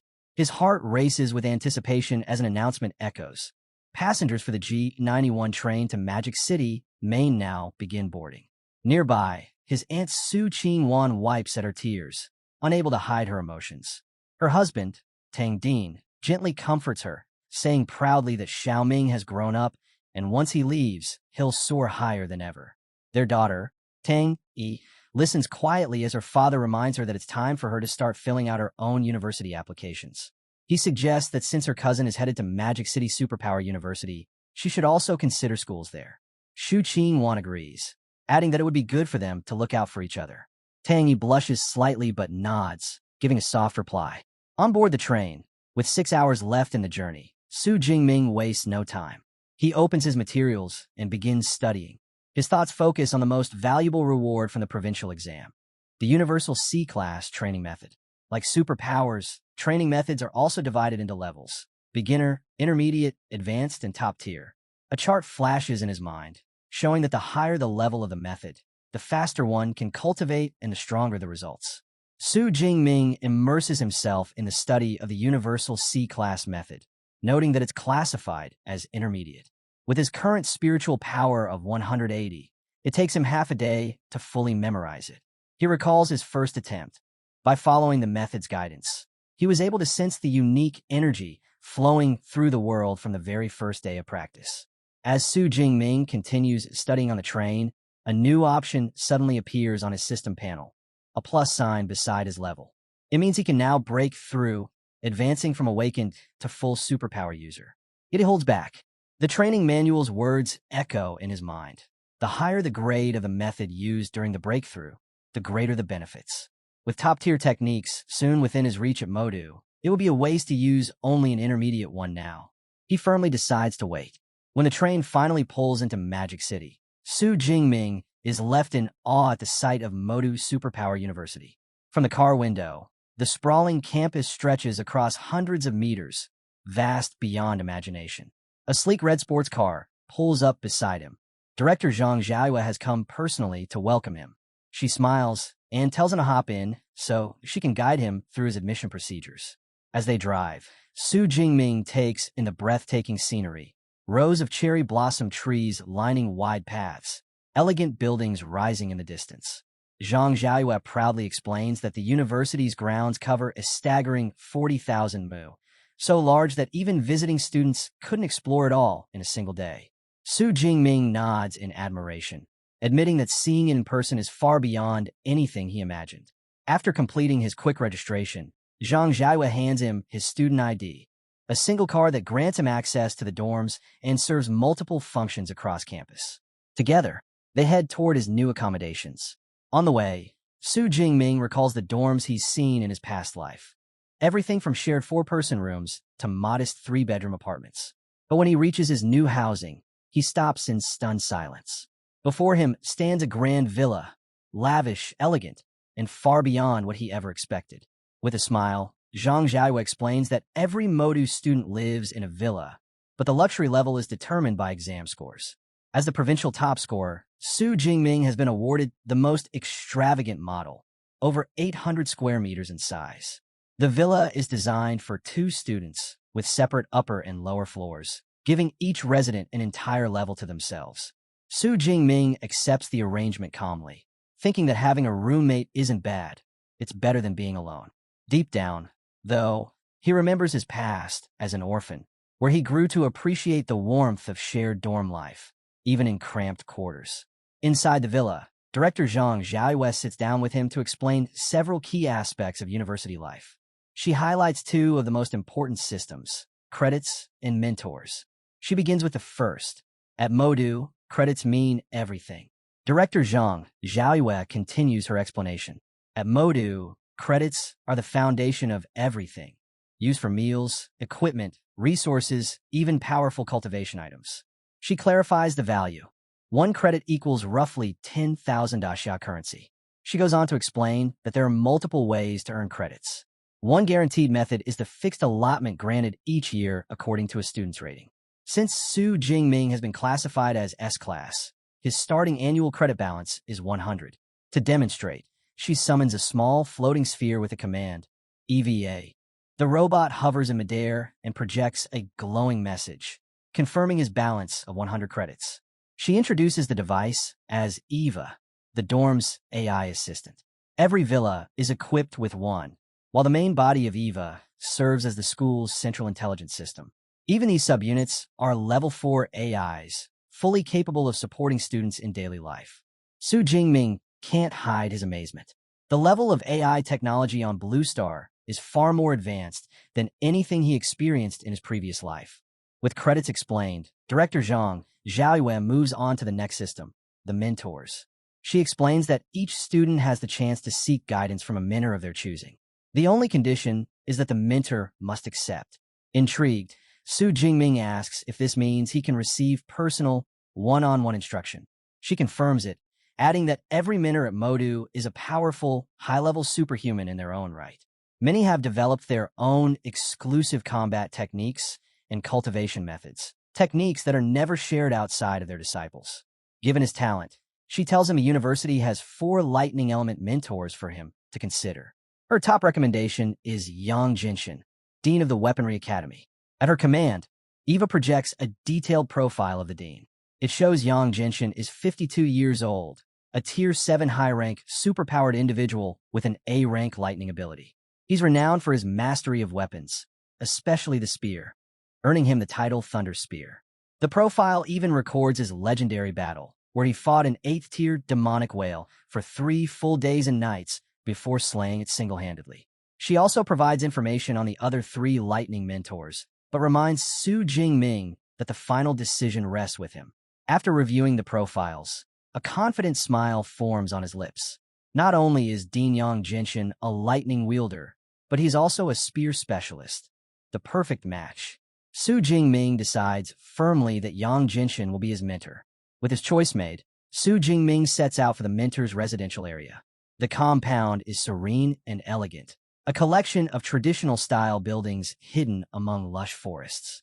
As he approaches the massive gate of Dean Yang Jinshin's residence, he can't help but marvel at how much grander it is compared to the student villas. Just as he's about to step forward, a young man with brown hair, leaning against a stone lion, speaks up, asking if Su Jingming is also here to seek mentorship. The young man studies Su Jingming carefully, his brows lifting in surprise when he realizes Shu hasn't advanced yet and is still only at the awakened stage.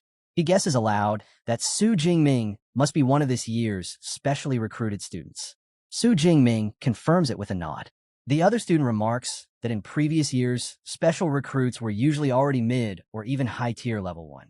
Introducing himself, the young man says his name is Tanming Yang, a junior from the Weaponry Academy. Su Jingming responds politely, introducing himself as a newly enrolled freshman. Tanming Yang seems impressed, pointing out that it's rare for someone so new to immediately seek a mentor. He explains that most freshmen only learn about this opportunity after the freshman competition, which catches Su Jingming's attention. Tan elaborates. The freshman competition is a long-standing university tradition held just days after registration. All the teachers observe, and the students who shine the brightest often catch the eye of academies, or even get chosen directly by mentors. He adds that while it isn't impossible for a special recruit to try early, attempting to become the dean's disciple right after enrollment is about as likely as winning the lottery.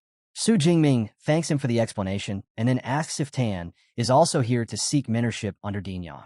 Tan sighs and admits he is. He reveals that he's been coming back repeatedly for the past 6 months, but every attempt ended with him being turned away. This was supposed to be his last try before giving up. Just as Tan finishes speaking, the massive doors creak open. A middle-aged man steps out, likely a butler. Tan nearly jumps in shock, but the man's stern expression quickly softens. He greets them and informs them that Dean Yang is waiting inside, inviting them both to enter. Tan Ming Yang freezes, stunned by the unexpected reception. If the dean himself is waiting, does this mean his persistence has finally paid off? The butler leads them through to an inner chamber, where 2 figures are waiting. At once, Su Jingming feels an overwhelming pressure emanating from the older man seated before them. His presence is commanding, his sharp eyes cutting beneath heavy gray brows, and his full beard framing a figure that radiates authority. Su Jingming instantly recognizes him as Yang Jinshin, the dean of the Weaponry Academy. Beside him stand a younger man with long hair, silent but watchful. Without hesitation, Dean Yang Jinshin speaks, his gaze locked firmly on Su Jingming. He addresses him directly, saying he must be the student that Director Zhang Xiaoyuan mentioned. Without sparing Tan Ming Yang a single glance, he turns and tells Su Jingming to follow him to the training grounds. Inside a training hall lined with weapons, Dean Yang Jintian stands before Su Jingming. He mentions that he's already watched the martial arts exam recording, praising Su Jingming's combat technique and his skill with firearms. Still, before making a decision, the dean insists on witnessing his S-rank ability firsthand, the Purple Heaven Divine Thunder. Su Jingming responds calmly, agreeing without hesitation. Under the dean's gaze, arcs of violet lightning begin to coil around his arms. In the next instant, he unleashes a surge of blinding power, purple and white energy exploding outward, filling the entire room with violent force. Yang Jintian's eyes light up as he takes in the display. A grin spreads across his face. He knows instantly this is the mark of an S rank. Inwardly, he compares it to his own A rank ability and admits the truth. The difference between the 2 ranks is a gulf no one can cross. This student's potential is undeniable. If Su Jingming continues refining his abilities, his future could even surpass his own. Satisfied, the dean declares that with such potential, accepting him as a disciple is no issue. But his tone turns stern. He warns that his life has earned him both powerful allies and dangerous enemies. He cannot promise his enemies won't target his disciples. He asks Su Jingming if he is still willing to accept him as a master despite the risk. Without a trace of fear, Su Jingming falls to his knees, a broad grin on his face. He declares his answer proudly. He is willing. He explains that he deeply respects those who grow strong through bloody battles, and the sheer number of foes his teacher has overcome only proves his unmatched strength. Yang Jintian bursts out laughing, clearly pleased. He formally accepts Su Jingming as his disciple, his 32nd student, and more importantly, his very first S-rank disciple. Telling him to rise, the dean presents his new student with 2 gifts, a top-tier ability cultivation method called Extreme Ability Training Method, and a body-tempering combat technique of his own creation, the Thunder Indestructible Body. Su Jingming is stunned by the magnitude of these treasures. He realizes a technique that can strengthen his very body is far rarer and more valuable than any ordinary method. The dean explains that while the training method is already one of only 3 top-tier methods within the academy, the true masterpiece is the Thunder Indestructible Body, the culmination of his entire life's work. Dean Yang Jintian continues, explaining that the Thunder Indestructible Body has already been certified by 2 major martial art halls and officially rated as S-rank. The revelation leaves Su Jingming stunned. He never expected to hear of an S-rank combat technique. Just like abilities, combat techniques are graded from F all the way to SSS. The higher the rank, the harder they are to master, but their power is unmatched. Su Jingming can't help but reflect. Most level 7 masters are already considered extraordinary if they manage to create even a single A-rank technique. Yet his master has forged an S-rank one. The sheer level of talent behind it is terrifying. Yang Jintian goes on to explain the details. The Thunder Indestructible Body is designed exclusively for lightning element users. It consists of 13 levels, and with each step forward, the user's body will undergo a transformation. But there's a catch. Before starting cultivation, one must advance from an awakened ability user to a true ability user. The Dean then sets Su Jingming's first task. He must use the extreme ability training method to break through that threshold. Once he advances, he is to return, and Yang Jintian will personally help him lay the foundation for the Thunder Indestructible Body. Overcome with gratitude, Su Jingming bows deeply. He realizes just how much of a difference it makes to have a mentor's direct guidance. Then, the Dean shares something more personal.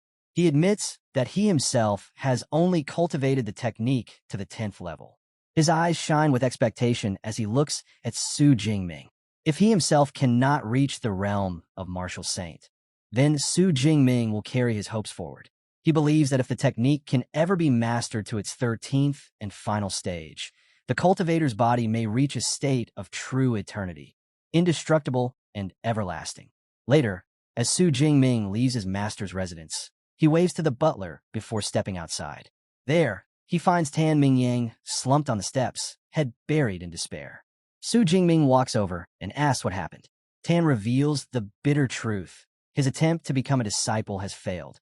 He was tested against one of the Dean's senior students, with the condition that he only had to defeat the disciple using 1/10 of their power. Yet, even with such a handicap, Tan was soundly defeated. Now beaten and hopeless, he sits on the steps, looking up at Su Jingming, assuming that he too must have failed. Tan Mingyang forces a wry smile, remarking that becoming Dean Yang's disciple clearly isn't easy. He even offers to share the lessons from his own failures, thinking it might help Su Jingming in the future. But Su Jingming simply shakes his head and answers calmly, "There's no need. He has already passed." The words strike Tan Ming like a heavy blow. His bruised face twists in disbelief as he stammers out his shock. Never before has he heard of a Dean-level mentor taking in a disciple before the annual freshman competition. Yet here, Su Jingming stands, accepted. As Su Jingming walks away with steady composure, Tan Ming can only stare blankly after him. Utterly bewildered, try to make sense of what just happened. With a new purpose in mind, Su Jingming returns to his dormitory training room. Sitting cross-legged, he begins to cultivate using the extreme ability training method gifted by his master. Almost immediately, he can feel the difference. This top-tier technique is worlds apart from the intermediate one he used before. The energy flooding into his body is far denser and more abundant. A confident smirk plays at his lips. He has already grasped the principles of cultivation, so there's no need to follow the steps slowly. Instead, he chooses to rely on his cheat-like system. Pulling up the system panel, he commands it to spend his ability points to push his level higher. The result is instantaneous. A violent surge of energy crashes through him, making him groan under the pressure. His hands clutch at his clothes as raw power rips through his veins. Lightning bursts out uncontrollably, filling the room with light and force so intense the walls tremble. Then just as suddenly it fades. Breathing heavily, Su Jingming slowly rises to his feet. A notification confirms his breakthrough. He has advanced to a first-tier, lower-rank ability user. Blue lightning dances steadily in his palm, far more stable and powerful than before. He channels it once more, and a torrent of energy pours out, stronger and sharper than anything he's unleashed before. Clenching his fist, he marvels at the transformation. His strength has multiplied at least 4 to 5 times over. With this newfound power, he's confident that if he faced the second-tier bloodthirsty Tyrant Bear again, his thunder ability alone would be more than enough to bring it down. Pulling up his system panel, he studies his new stats. The difference is staggering. If he had relied only on the intermediate cultivation method, his vitality and spirit would have risen by perhaps 30 or 40 points. But with this top-tier method, both have jumped by nearly 100 in a single advancement. Now he fully understands why all ability users crave higher-level cultivation techniques. The difference in results is impossible to ignore. Su Jingming notes that the breakthrough only cost him 300 ability points. Choosing to save the rest, he reminds himself that mastering the Thunder Indestructible Body, an S-rank technique, will likely demand a massive amount of points. With his advancement complete, he feels ready for the next stage. A thought crosses his mind. Since he's now at the university, it may be time to explore the school's library. The following day, Su Jingming makes his way back to his master's residence. Dean Yang Jintian is stunned at the sight of him, demanding to know how he could possibly have advanced so quickly. The dean begins pacing, muttering that in 2 decades of teaching, he has seen countless prodigies, yet even the brightest of them needed far more time to make the leap to becoming an ability user. Less than 24 hours have passed since Su Jingming received the manual. With a modest smile, Su Jingming admits that perhaps the only thing he can truly boast about is his extraordinary speed in advancing. But then he confesses that when he attempted to begin cultivating the Thunder Indestructible Body, he found even its introductory stage difficult to grasp. The dean listens carefully before explaining the process in detail. Building the foundation requires the blood of a lightning element beast, fused with one's own lightning, to temper the body's muscles and bones. He stresses an important point. The ultimate strength of the technique depends heavily on the grade of beast blood used. Now that Su Jingming has officially advanced, Yang Jintian declares that they will begin forging the foundation that very day. Originally, his plan was to use the blood of a 7th-tier storm giant bear. But upon learning that Su Jingming is entitled to 1 S-rank resource each year, he made a bold decision. Combining this entitlement and making a personal appeal to the principal, he secured something even rarer, an SS rank resource.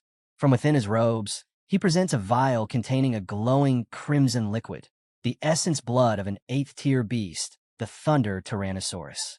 Su Jingming is shaken by the gesture. That his new teacher and even the principal would go so far on his behalf fills him with gratitude. Accepting the vial, he vows to repay this kindness many times over. Satisfied with his response, the dean declares that they should waste no time. Together, they head into a training chamber, where Su Jingming kneels bare-chested, ready to begin the ritual. Dean Yang Jintian uncorks the vial and pours the glowing crimson blood across Su Jingming's head and back. The instant it touches him, Su Jingming groans through clenched teeth, the heat and pain searing into his body. The dean calmly warns him to endure. It is natural. For low-level users, the blood is extremely toxic and the pain is unavoidable. He then prepares to assist, telling Su Jingming that he will now use his own A-rank ability, Wind Fire True Thunder, to forge the foundation. How much Su Jingming can absorb, however, will depend entirely on him. With that, the dean releases his power, a violent storm of scarlet lightning, and channels it straight into Su Jingming's body. The energy floods through him, glowing red patterns burning across his chest and back. The agony is unbearable, forcing Su Jingming to throw his head back with a guttural scream as his body is hammered by the violent lightning, each strike forcing his muscles and bones to harden under the strain. Days pass in this brutal tempering. On the 5th day, the senior disciple Lu sits with the butler, Uncle Fu, sipping tea. Lu remarks in awe at his junior's resilience, lasting 5 full days under the process. He recalls that he himself only endured 2 days, and that was with the weaker blood of a 7th-tier beast. Though a tinge of jealousy lingers, he admits that Su Jingming's performance proves he truly deserves to use the essence blood of an 8th-tier dragon-type beast. With an S-rank lightning ability on top of that, Lu says he can't wait to see what kind of Thunder Indestructible Body his new junior will forge. Suddenly, a deafening crash shakes the residence, coming from the training chamber. Lu immediately leaps up, rushing upstairs. He cautiously pushes the door open and freezes at the sight before him. Inside, Su Jingming stands shirtless, drenched in blood, his eyes glowing a sinister red. A wild, chaotic aura radiates from him, dark energy and blue lightning entwining violently around his body. In that moment, he looks less like a human and more like a beast. Lu's breath catches. An oppressive pressure floods the room, one that feels just like the presence of a top-tier ferocious beast. His body trembles instinctively. Lost to his primal state, Su Jingming locks onto Lu at the doorway. Without hesitation, he lunges forward to attack, his aura surging with bloodlust. But just before he can strike, a thunderous voice cuts through the chaos. Yang Jintian roars, "Jingming, wake up!" The command slams into his mind, shattering the haze of violence. Su Jingming halts, his hand trembling inches from his senior disciple. Soaked in sweat, gasping for breath, he blinks in confusion. "Teacher, what happened? Why did I feel such a powerful urge to destroy everything?" The dean steps forward, his expression grave. He explains that it was the essence blood of the Thunder Tyrannosaurus. That beast is notorious for its violent ferocity, and because Su Jingming's compatibility and absorption rate were so high, its influence temporarily invaded his mind, an unavoidable, yet dangerous side effect. Dean Yang Jintian places a steady hand on Su Jingming's shoulder, reassuring him. As long as he keeps his emotions in check, the side effects will fade with time. The stronger he grows, the less influence the Thunder Tyrannosaurus blood will have. Su Jingming exhales in relief, lowering his gaze to his trembling hands. The thought of being controlled by his emotions had shaken him, but his master's words calm his heart. Then Yang Jintian's tone shifts. A broad smile spreads across his face as he tells Su Jingming to lift his spirits. The forging was a complete success. Not just success, but perfection. His absorption rate reached an astonishing 98%. The dean proudly explains that the highest ever recorded among disciples cultivating the Thunder indestructible body was only 92. Su Jingming has just shattered a long-standing record. Senior disciple Lu steps forward, offering his congratulations with a smile. He tells Su Jingming that with such a foundation, his path in martial arts will be smooth from here on. The dean then makes a formal introduction. This is Lu Ming, a peak third-tier ability user. If Su Jingming encounters any difficulties in cultivation, he should seek Lu's guidance. Su Jingming greets his senior with respect. Lu chuckles, pulling out his phone. Since he hadn't prepared a gift, he decides to send credits instead. A moment later, Su Jingming's phone vibrates with a notification. 200 credits have just been transferred to him. His eyes widen in shock. That amount equals 2 million great coins. He quickly insists it's far too much, but the dean waves it off. For Lu, 200 credits is nothing, and it is a senior's responsibility to look after his juniors. One day, when Su Jingming has juniors of his own, he too will need to prepare gifts for them. Humbly, Su Jingming accepted this lesson. With the training finished, the dean reminds him that after 5 days without food or water, his body needs rest. He instructs Su Jingming to return the next morning to begin learning fist and spear techniques under Lu's guidance. Grateful, Su Jingming bows deeply, thanking his teacher before leaving. When he returns to his luxurious villa, he finds someone already there. A young man with spiky white hair and striking red eyes lounges on the couch, absorbed in a video game. Sensing he's no longer alone, the young man turns his head and greets Su Jingming casually, guessing he must be his new roommate. With a friendly grin, he introduces himself as Lu Wentao. When Su Jingming introduces himself, Lu Wentao's eyes go wide. He leaps up, pointing in excitement, blurting out that Su Jingming is the top scorer from Jiangnan province. Su Jingming blinks in surprise and asks how he knew. With a grin, Lu Wentao declares his nickname is Mr. Know-It-All. He claims to know nearly everything about the new freshman. Though he didn't go out of his way to look up Su Jingming, the stir he caused was so massive that even he couldn't avoid hearing about it. Wrapping a friendly arm around his shoulder, Lu Wentao laughs in disbelief. Never did he imagine the legendary Dark Horse top scorer would end up as his roommate. Then the floodgates open. He starts peppering Su Jingming with questions. Is he really from Jiangnan? Was he truly still just awakened during the exam? And is his ability really only E rank when it clearly doesn't look like it? Though the endless chatter might overwhelm some, Su Jingming finds himself enjoying it. He reflects quietly. He's always hated loneliness. Memories flash through his mind. Growing up in an orphanage, always feeling like an outsider. School had been better. He'd made friends. His happiest days had been in college, laughing and gaming with his roommates. He even went on to earn his master's and PhD, never expecting that a night of drinking after graduation would end with him waking in another world. Even here, he remained an orphan. But with a talkative, cheerful roommate like Lu Wentao, he feels perhaps he won't be so alone anymore. Meanwhile, Lu Wentao boasts proudly about himself. He's a top student from Sichuan province, with an A rank ability, currently a first-tier, middle rank ability user. He declares boldly that his dream is to major in military tactics and someday command a region's forces to wipe out the ferocious beasts plaguing Blue Star. Su Jingming lets him finish before casually mentioning that he's planning to head to the martial arts hall. Intrigued, Lu Wentao immediately decides to tag along, admitting he hasn't yet checked out the university's hall. The two make their way to the Thunder Martial Arts Hall, one of the branch halls of the magical university. The site inside is lively and chaotic, with countless students training, sparring, and showing off their abilities.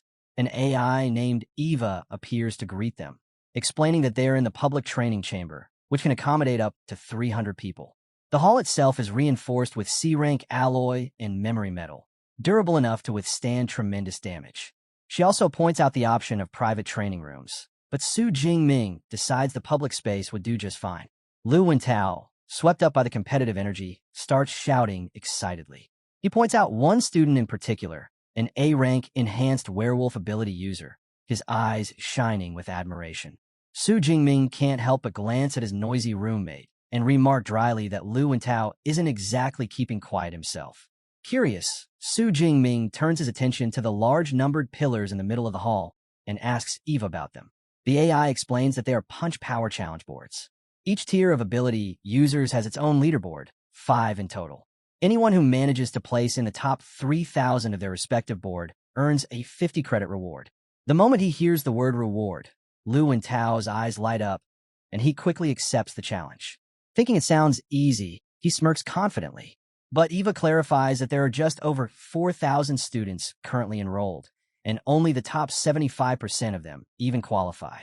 Unbothered, Lu Wentao swipes his student ID to begin.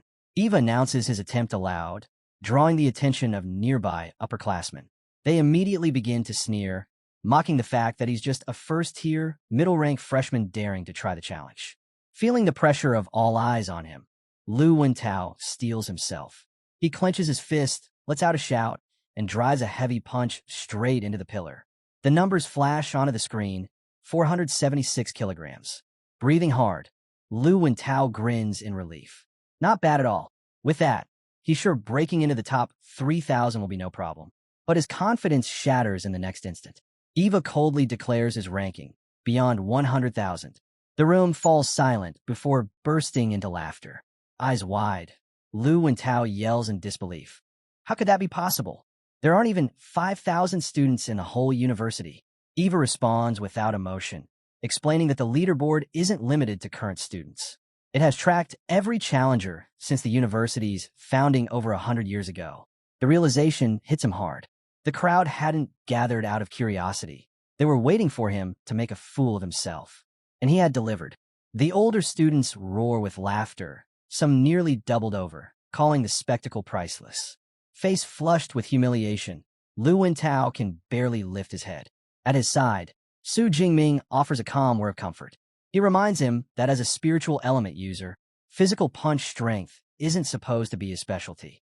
Hearing this, Lu Wentao lifts his chin and manages a faint smile, grateful for the reassurance.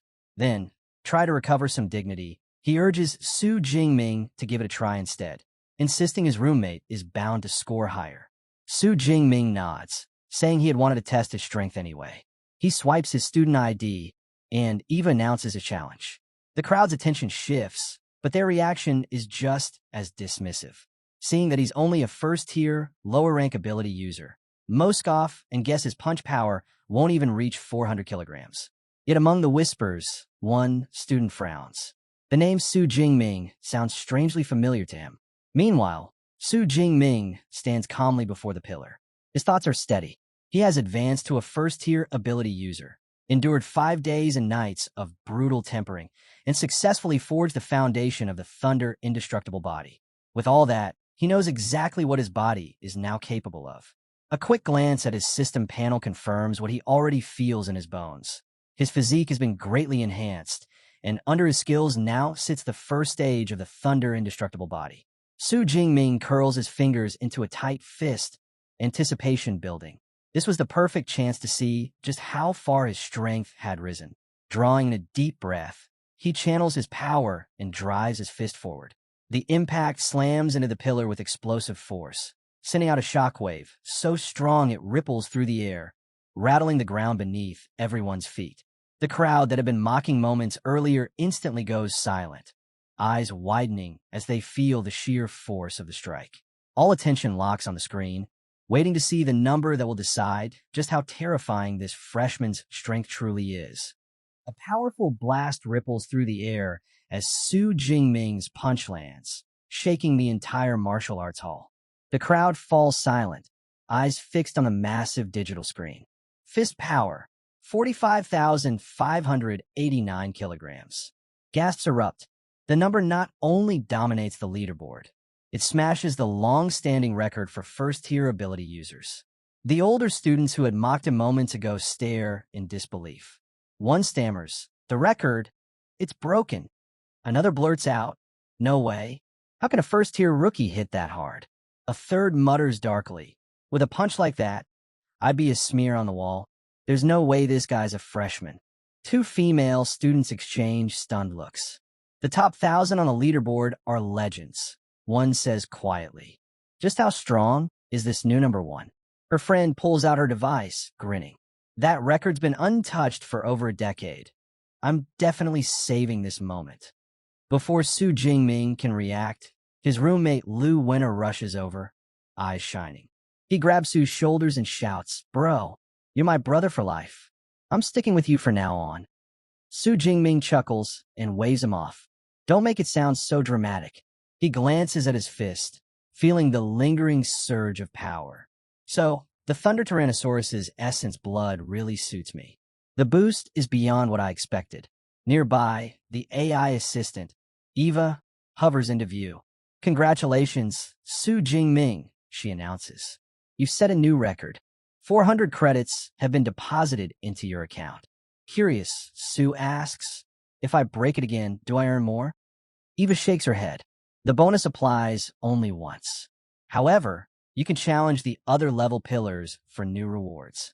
Su's eyes shift toward the remaining 4 pillars reserved for higher tier users. "Then I'll be breaking those next," he says calmly. Meanwhile, Lu is busy boasting to a small crowd of female students. "That's him, my roommate, the record breaker." In seconds, Su Jingming finds himself surrounded. Some girls eagerly offer to help him learn new training devices, while others invite him to join their clubs. Flustered, Su Jingming barely gets a word out before Lu Winter tugs at his sleeve. "Let's bail before they eat you alive," he whispers, pulling him toward the exit. "We'll hide in the private training room."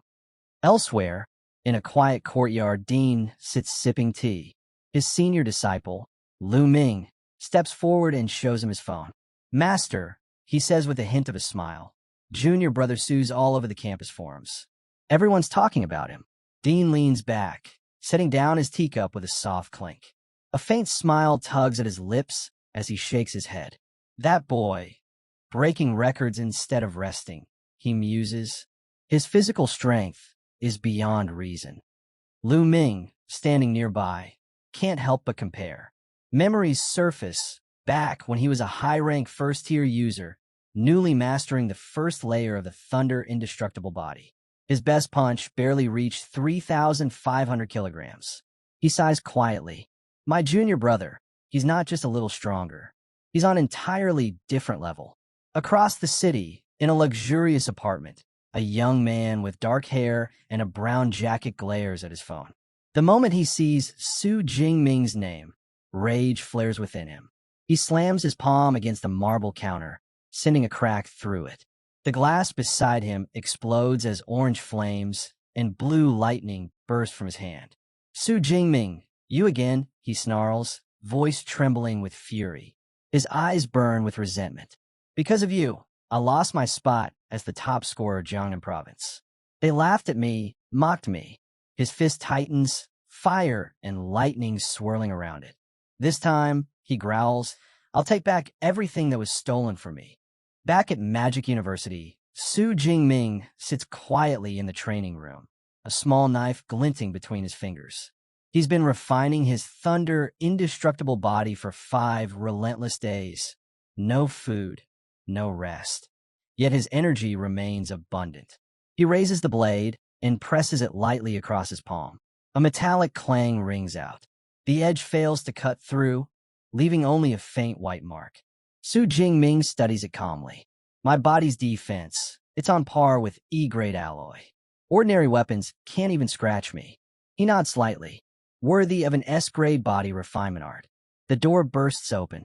Lu rushes in, phone in hand, shouting, Jingming, you're trending everywhere. The whole campus forum's on fire.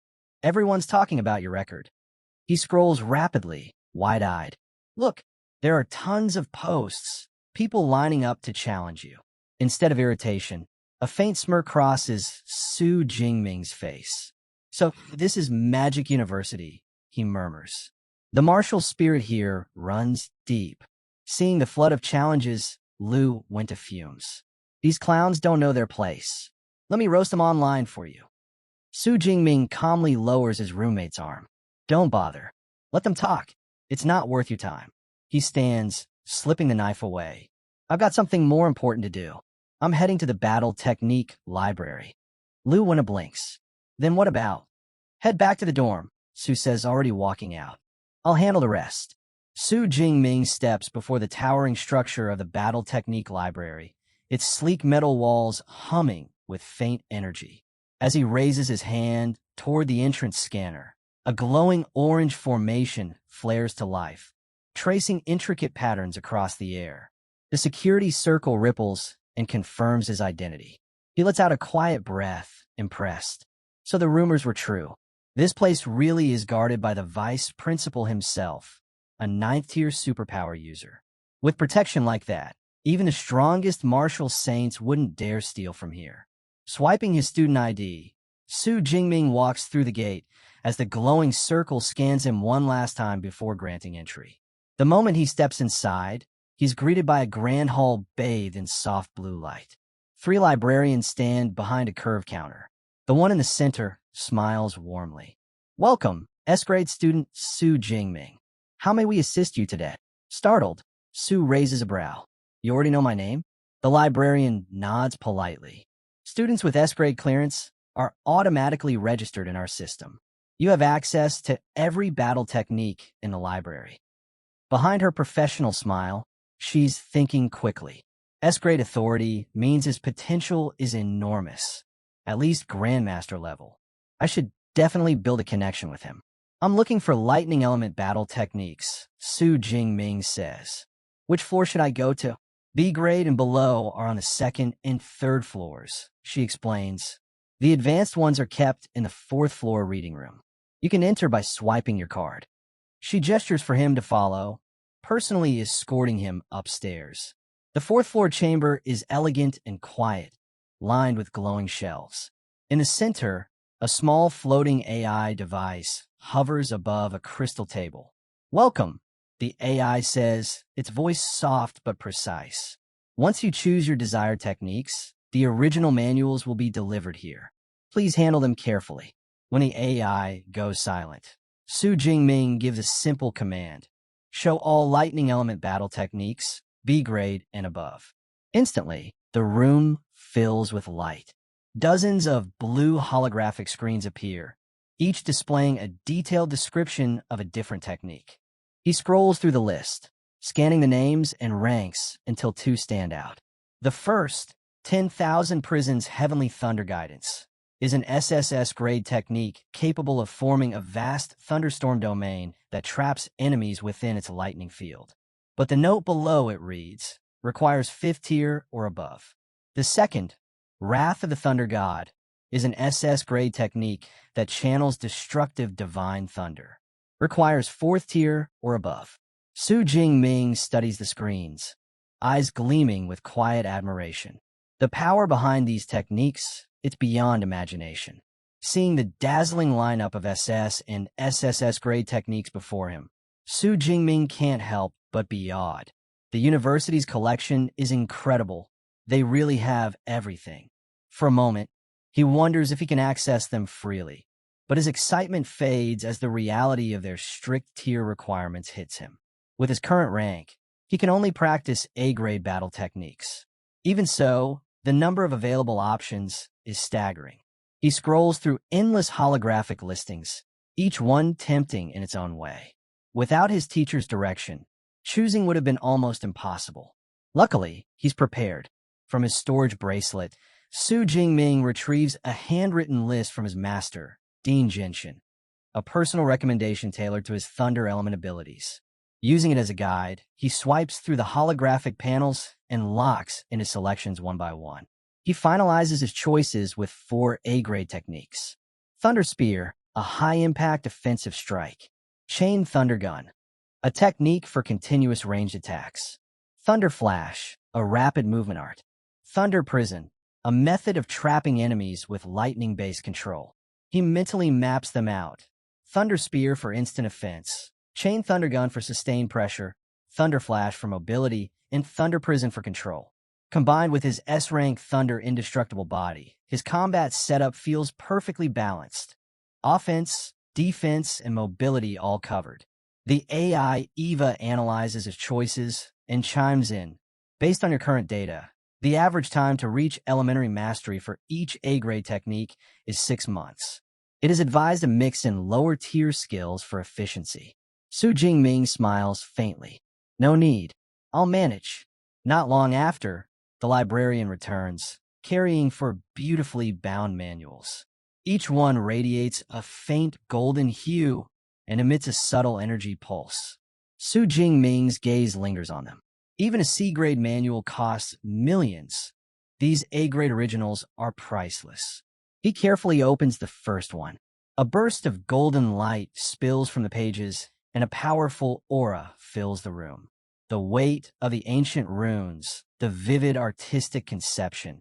He instantly understands that this is something no copy could ever replicate. Time slips away as he studies. Hours turn into what feels like moments. Sweat forms on his forehead. His breathing deepens.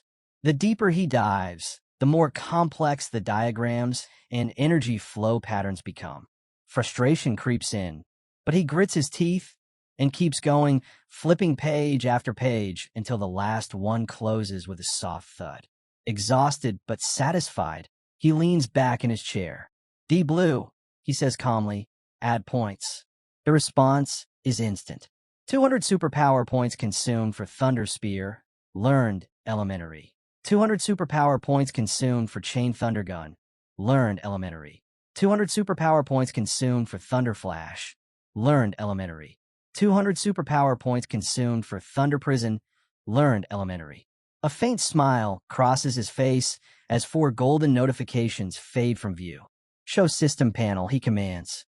Blue holographic light flares once again, his updated stats appearing before him in crisp, glowing text. On the shimmering blue screen before him, Su Jingming's updated status glows clearly. Thunder Spear, Elementary Chain Thunder Gun, A-grade. Elementary Thunder Flash, Elementary Thunder Prison, Elementary Thunder Indestructible Body. First layer remaining superpower points, 1,434. He studies the panel for a moment, satisfaction flickering in his eyes. The effort, the study, the focus, all of it had paid off. Closing the interface, Su Jingming rises from his seat. A low hum of thunder ripples through the air as faint arcs of blue light dance across his clenched fist. Power radiates from his body, steady yet untamed. He tilts his head slightly upward, a confident glint in his gaze. With these techniques, my foundation is finally complete. A slow, almost anticipatory smile curves on his lips. Now, he murmurs, voice calm yet sharp as lightning. Let's see who'll be the first to experience it. The air around him crackles softly, like the quiet before a storm. Inside a lavish villa under the night sky, Lu and Tao lounges on the couch, chatting with Su Jingming. He mentions a message from Eva. The freshman assembly is happening tomorrow at Training Ground 1. Lu also talks about a new freshman group chat and suggests Su Jingming join in. Su Jingming agrees with a calm nod. Curious, Lu and Tao asks which combat techniques Su Jingming picked at the library. Without much thought, Su Jingming replies that he selected 4 A-rank combat techniques. The response leaves Lu and Tao completely stunned. He blurts out that mastering even one A-rank technique would usually take a student until sophomore or junior year. Shaking his head in disbelief, He mutters that his roommate clearly isn't walking an ordinary path. As the thought sinks in, Lu Wentao's curiosity deepens. He realizes that to even browse A-rank techniques, one needs special clearance. Su Jingming corrects him, saying his permission level isn't A-rank, it's S-rank. Lu Wentao jumps up, shouting in shock. He can't believe there's even a permission level above A-rank. Then a sudden thought strikes him. Eyes wide, he stammers, asking if that means the rumors about Su Jingming being E-rank were fake, and if he actually has an S-rank ability. Su Jingming gives a slight smile and replies playfully, telling him he's finally learned something new. Lu Wentao stands frozen for a moment before bursting out in amazement. He admits he always knew Su Jingming was strong, but never imagined he'd be S-rank, far beyond the A-rank provincial top scorers. With a grin stretching across his face, he gives a thumbs up, feeling proud of himself for becoming a fan early. Later that night, Su Jingming heads to the second-floor training room. Holding a practice spear, he quickly finds it too light for his current strength. With his new combat techniques in hand, he knows it's time to upgrade his equipment. He recalls that his old F-rank obsidian spear is still back home, and far too weak for him now. Deciding to get something more suitable, he calls out to Eva, asking her to open the school mall and search for spear-type weapons. In response, holographic screens appear, displaying a lineup of spears ranging from F-rank to D-rank. Su Jingming scans through them, noting that he can adjust their length and weight. Higher ranks mean heavier builds and higher prices. After some thought, he selects an E-rank spear weighing 210 kilograms, along with an E-rank combat suit and boots. Once he confirms the order, Eva displays the total, 237 credits, leaving him with 382.6. As the transaction completes, Su Jingming can't help but sigh softly. His balance has nearly been cut in half in just one purchase. With his new equipment set to arrive the next day, Su Jingming tightens his grip on the practice spear. Though it's only a temporary weapon, it'll have to do for now. With a confident smirk, he declares that tonight, it'll serve its purpose, helping him master all 4 of his newly acquired A-rank combat techniques. The following morning, the freshman assembly at Modu Superpower University is in full swing. As Su Jingming walks in, conversations immediately ripple through the crowd. Students whisper and point, recognizing him as the one who shattered the school's punch power record. Others murmur that he's the top scorer from Jiangnan province, impressed by both his strength and his striking looks. Before he can even find a place to sit, a tall, broad-shouldered student steps into his path. The young man, Lei Zhou, points at Su Jingming and loudly challenges him in front of everyone. Gasps spread through the crowd. They recognize Lei Zhou instantly, the second-place scorer from Jiangnan province, boasting a score of over 9,300. Whispers fill the air. Some note that both of Lei Zhou's parents are powerful Tier 4 superpowered beings, giving him an elite background. Others sigh, saying it's no surprise he's so bitter. After all, no one ever remembers who came in second. But Su Jingming remains calm, unbothered by the public challenge. In a composed tone, he simply replies that he's not interested. His response shocks Lu Wentao, who watches in disbelief. Lei Zhou, however, smirks and leans forward, clearly not willing to back down. He brings up a personal matter, Su Jingming's aunt's family, who runs a business dealing in rare plants. His grin turns cold as he mentions that his family is their biggest client and that they also owe his family a large loan. He casually adds that if the payment isn't made on time, things might get difficult for them. The crowd goes silent. The air thickens instantly. Su Jingming's expression darkens, and a deep, chilling aura flares from his body, a fierce, dark blue energy that ripples through the air. His voice drops as he asks quietly, "Are you threatening me?" The pressure from his aura hits like a physical force, making Lei Zhou instinctively step back. Sweat forms on his forehead as his bravado wavers. The overwhelming presence feels less human and more beast-like, suffocating and primal. Stammering, he insists it was just a reminder, not a threat. Su Jingming, lets the tension linger for a moment before reigning in his aura. His tone returns to calm as he asks for the time and place of the duel. Gathering himself, Leizhou announces that the battle will take place in 7 days, at noon, on broadcast platform 3. Su Jingming nods once, replying that he'll be there, and advises Leizhou not to regret his choice. The tension breaks, replaced by a wave of excitement among the watching students. Buzz spreads instantly. The school's top-ranked freshman versus the runner-up, set to fight in 1 week. Moments later, the atmosphere settles as an older official with a gray beard steps onto the stage. With a steady voice, he welcomes the new students to Modu Superpower University and explains that today's assembly is meant to answer questions and introduce them to the university systems. The gray-bearded official clears his throat and continues, saying there's something important he wants to introduce before anything else: the school's combat power ranking system. He explains that every student will use the virtual dive pods, advanced devices for holographic combat simulations. Each student's rank will be determined by how many levels they can clear. The higher they go, the stronger their rank, and the greater their rewards. He encourages everyone to give it their all, emphasizing that the prizes for top performers are extremely generous. After nearly an hour of orientation, the meeting finally ends. Su Jingming stretches and lets out a long yawn. To him, the only interesting part was the mention of the virtual dive pod. He figures he'll give it a try when he has some free time. For now, though, his focus remains on training, his daily sessions with senior Lu Ming and his mentor, Dean Yang Genshin. Over the next 7 days, Su Jingming throws himself into relentless training. Guided by Lu Ming and the dean, his strength grows rapidly. At the end of the week, Lu Ming looks at him with disbelief. "Junior brother," he says, astonished. "You've already reached mid-level of the first tier? How did you advance that fast?" Su Jingming just smiles lightly and replies, "Guess I got lucky." But deep down, he knows the truth. He had deliberately waited a few days before using his system to level up, which reduced the cost to just 380 superpower points. If he'd advanced any faster, he muses, Lu Ming probably would have been too shocked to handle it. Switching topics, Lu Ming suddenly remembers something. "Right, you've got that duel today, don't you?" At noon. Su Jingming nods. "Yeah." With a confident grin, Lu Ming pats his shoulder. "Then I'll be sure to observe 3 minutes of silence for your opponent."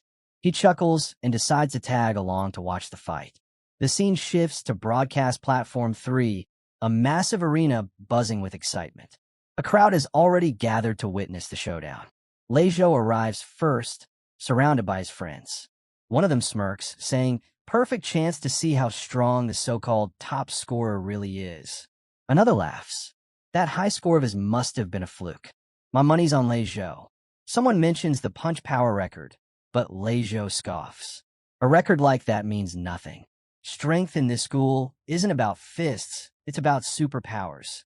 Then the atmosphere changes. Su Jingming appears at the entrance, walking in with Lu Ming by his side. Dressed in a sleek black coat and holding his newly purchased spear, he draws every eye in the arena. As Su Jingming strides toward the ring, Lu Ming hides a grin. With looks like that, he thinks, my junior's going to have half the campus chasing after him once he starts showing his real power. From the ring, Leizhou watches closely and notices the subtle shift in Su Jingming's aura. His rank has risen. Still, his confidence doesn't waver. He has his own trump cards prepared. Smirking, Leizhou raises his voice for all to hear. "Let's make this interesting. How about we wager everything? All our credits?" Without a moment's hesitation, Su Jingming replies, "Fine. I've got 370 credits." The crowd erupts in excitement. The stage is set, pride, power, and every last credit on the line. Impressed, he declares he'll cover any remaining credits with cash. He suggests both of them transfer their stakes to a neutral third party, Old Master Zhou's account. The teacher overseeing the match is Zhou, a woman with blonde hair tied in a ponytail. She's a powerful Tier 6 mid-level healer, well known among the faculty. As Su Jingming completes the transfer, he notes her presence. Knowing that duels between superpowered students can turn deadly, he realizes the school has taken precautions. With that assurance, he agrees to the terms. Excitement ripples through the crowd as the massive wager, 3.7 million in total, is confirmed. Jo Yun steps forward to officiate, announcing she has received the credits. She tells them to get ready and clearly states the rules. If one fighter concedes or loses consciousness, the other must stop immediately.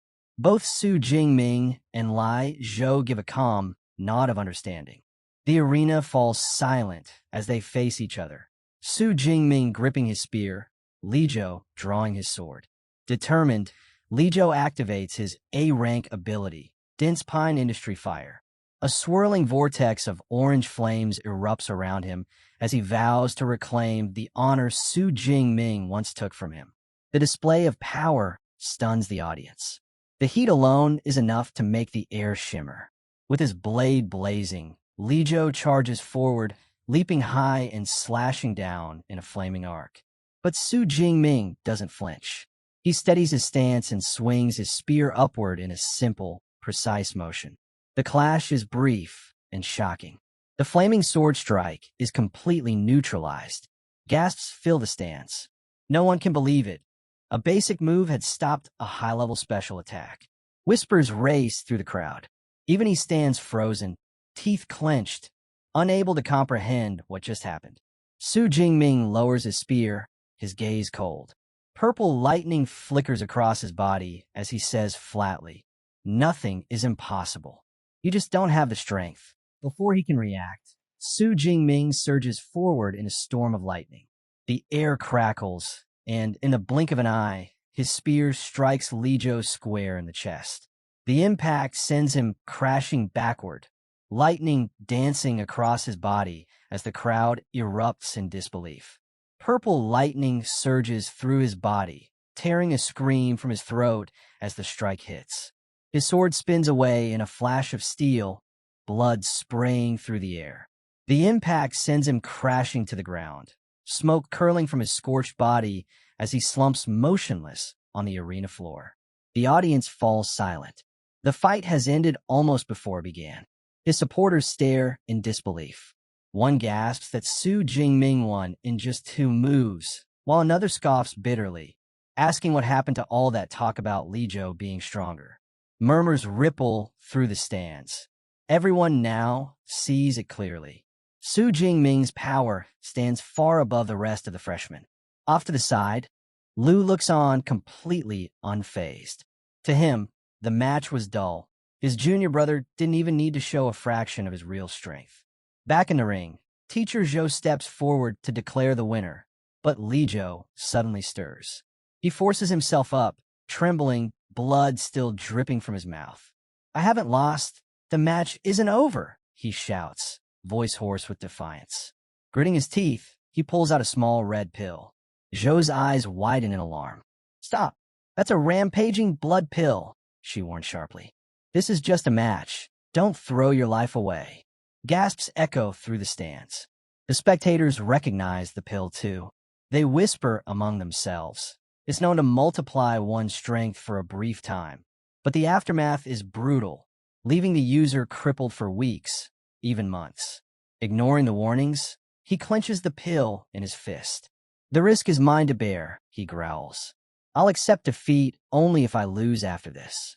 From the stands, Lu Wentao calls out in protest. "Isn't that cheating? You can't use something like that."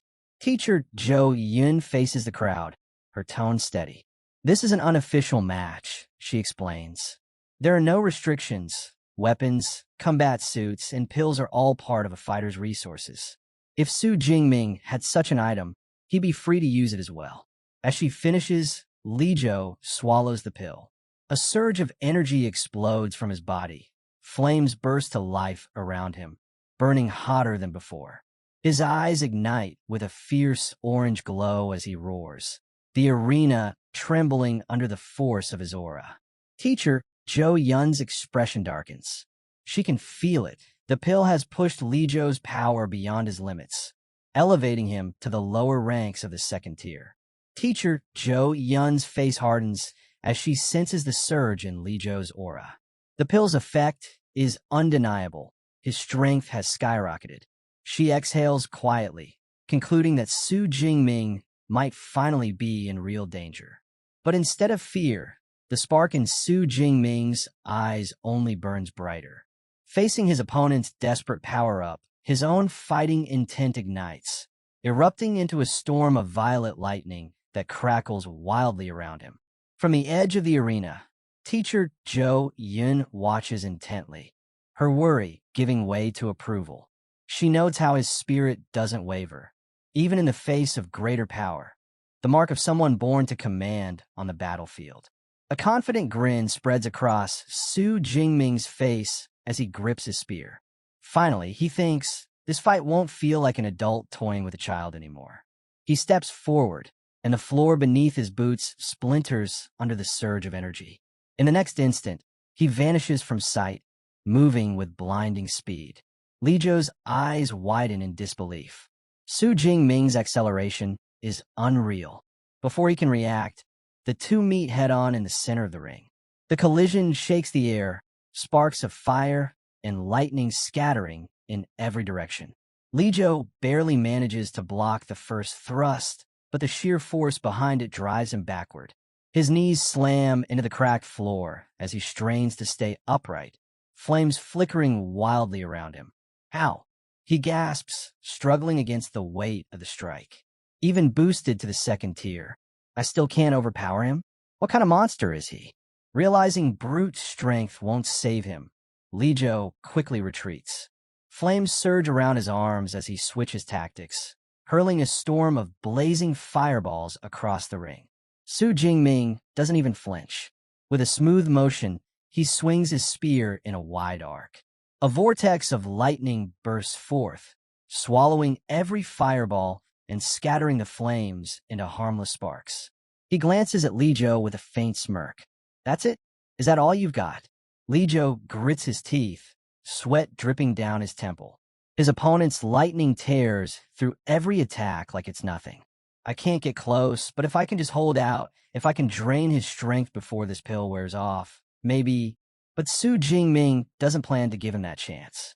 He plants his spear into the ground, purple energy roaring to life around him. In an instant, it condenses, forming a massive weapon of pure, crackling lightning. Thunder spear, he mutters. With a single motion, he hurls it forward.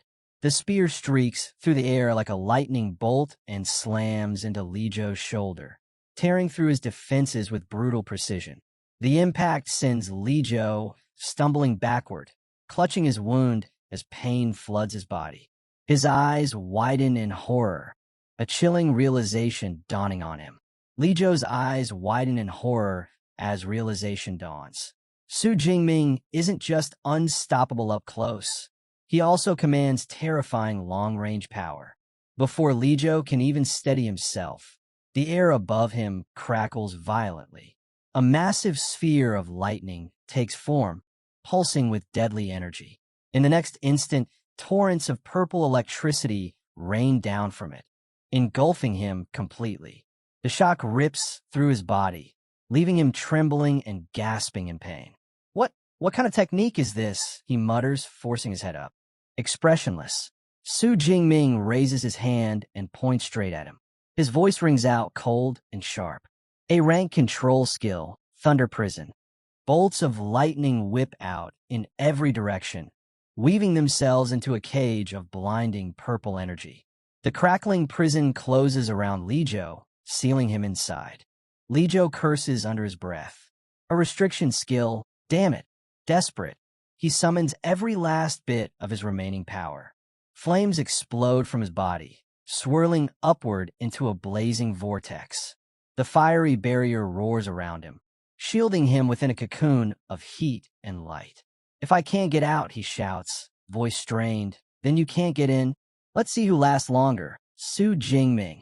But his challenge only draws a faint smirk from his opponent. Su Jingming looks at the barrier with calm disdain. That flimsy wall. How many hits could he even take? Without hesitation, he bends his knees and launches himself into the air. In a blur, He soars high above the arena, the light from his lightning reflecting off his armor. Hovering above the fiery prison, he calls forth his full power. The sky seems to darken as dozens of enormous lightning spears materialize around him, each one humming with lethal energy. The air trembles. Then, with a wave of his arm, Su Jingming unleashes them all. A storm of glowing purple spears rains down like divine punishment, each one screaming toward the trapped Li Zhou. The sight is overwhelming, a devastating evolution of Su Jingming's chain thundergun. Li Zhou looks up, terror freezing his heart. He knows instantly, if that barrage hits, there will be nothing left of him. His pride crumbles. His voice breaks. I surrender. I surrender. In that instant, the lead lightning spear halts just inches from his eye. The rest of the spears vanish in a mist, the storm dying as quickly as it appeared. Su Jingming descends, landing softly within the ring. Without a word, he thrusts his physical spear forward one final time, driving it clean through Li Zhou's chest, a single decisive strike that ends all doubt. Li Zhou collapses to his knees, the fight completely drained from him. Su Jingming withdraws his weapon, standing tall over his fallen opponent, calm and unshaken. Teacher Zhou Yun's voice echoes through the arena. Winner, Su Jingming. The crowd erupts, but their cheers are mixed with awe and disbelief. Gasps and exclamations ripple through the stands. For battle techniques in seconds, one whispers. He completely dominated from start to finish, another adds. Everyone now understands. This wasn't just a victory. It was total annihilation. In the stands, two students can't stop talking about what they just saw. Those moves, they had to be at least B-grade techniques, right? One says, eyes still wide. His friend shakes his head in disbelief. B-grade? I'd be lucky to master a C-grade. And he just chained all that together like it was nothing. Not far away, Lu Ming overhears their conversation and lets out a quiet sigh, rubbing his temples. They really have no idea, he thinks. My junior brother didn't use B-grade skills. All four were A-grade techniques, and he's already mastered them to combat level. The memory of his own freshman days flashes through his mind, how he'd struggled for months just to control a single A-grade technique. He's beyond gifted. It's honestly terrifying, he admits to himself, feeling both proud and pressured by his prodigious junior. Back in the ring, Li Zhou forces himself up, battered but no longer defiant. Bowing his head slightly, he speaks with sincerity. Thank you for sparing my life. I lost completely. He pauses, then adds, the wager is yours. I'll transfer the credits and pay my debt to your aunt's business. You have my word. Teacher Zhou Yun steps forward, nodding in acknowledgement. The match is concluded. Su Jingming's winnings, 50 credits and 3.2 million in currency, have been credited to his student account. Su Jingming glances at the notification on his wristband and smiles faintly. A gambling fight really is a fast way to make money, he muses. The moment the announcement ends, Lu and Tao bursts into the ring, grinning from ear to ear. Brother Ming, you're loaded now. Come on, let's hit the city center tonight and celebrate. Su Jingming starts to decline politely. I can't. I've got training with my senior. But Lu Ming steps in, a calm smile on his face. Go, he advises. Even the best warriors need rest. Balance is part of strength. After a moment's thought, Su Jingming nods. All right then, I'll come. As they head toward the exit, Lu and Tao excitedly points at Lu Ming. By the way, Brother Ming, that's the Lu Ming, vice president of the Ash Club, the lightning powerhouse himself. I told you he's amazing.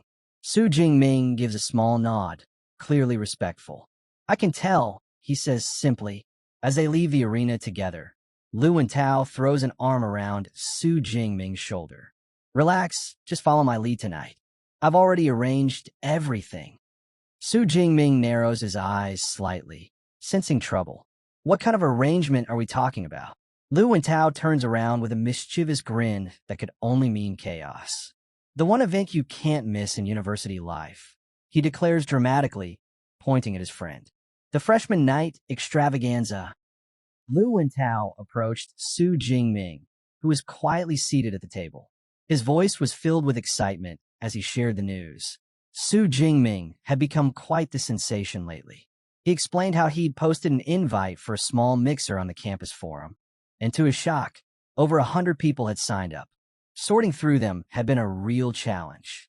Su Jingming gave a small smile, amused by his friend's enthusiasm. He asked who made the final cut. Lu and Tao grinned mischievously, saying he'd find out soon enough. It was a surprise. Right then, Lu spotted a pair approaching from a distance. "Ah, here they come," he said, waving them over. Two young women walked up. The first, wearing glasses, introduced herself as Chi Dong-xia, one of the chosen guests. Her companion, a girl with sleek dark hair, introduced herself as Song Chio-yun, Chi Dong-xia's roommate. Lu and Tao proudly made the introductions, emphasizing their impressive talents. Chi Dong-xia, he explained, possessed an A-rank beast-type ability.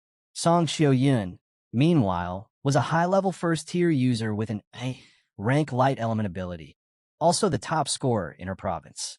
Su Jingming greeted them politely, but as soon as Song Chio-yun heard his name, her demeanor shifted. She looked directly at him and asked if he'd be up for a sparring match, anytime, anywhere. Chi Dong-xia sighed, calling her a battle maniac for challenging someone moments after meeting them. "We're here to socialize, remember?" she reminded her. Song Chio-yun shrugged, admitting that meeting Su Jingming was her real reason for coming, to see if the rumors about his strength were true. Su Jingming chuckled lightly and gestured for them to sit. Lu and Tao quickly stepped in, explaining that the evening was meant for relaxing, some food, a bit of fun, and maybe a little shopping. Later, the group strolled through the lively Hai commercial street. Bright lights, towering skyscrapers, and crowds filled the night air. Song Chio-yun looked up, clearly impressed by the city's grandeur. Nearby, Chi Dong-xia was drawn to a display of fashionable clothes, while Su Jingming's attention was caught by a store selling high-grade gear for ability users, everything from A-rank weapons to rare elixirs. He silently noted that this city's equipment selection far outshined anything back in his hometown of Jiangcheng. Their night continued with laughter and snacks from the street stalls. Eventually, they wandered into a boutique. While the girls browsed the racks, Su Jingming offered to hold Song Chio-yun's shopping bag. Their hands brushed briefly as he took it from her. He followed behind as the two women admired a jewelry display, his arms gradually filling with more and more bags. By the time the evening ended, Su Jingming glanced at the pile he was carrying and couldn't help but think. They'd spent several million in just a few short hours. Lu and Tao chuckles that, for someone who dresses plain, Su is loaded. Seeing Su Jingming's interest, he adds in a low voice that her family background is on another level.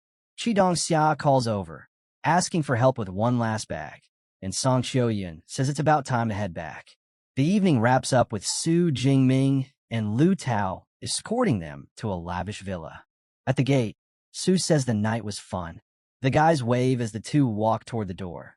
Then Su pauses, turns to Su Jingming, and says she meant what she said earlier. She will issue a formal challenge someday. Su Jingming is taken aback for a moment, then answers with a calm, "I'll be waiting."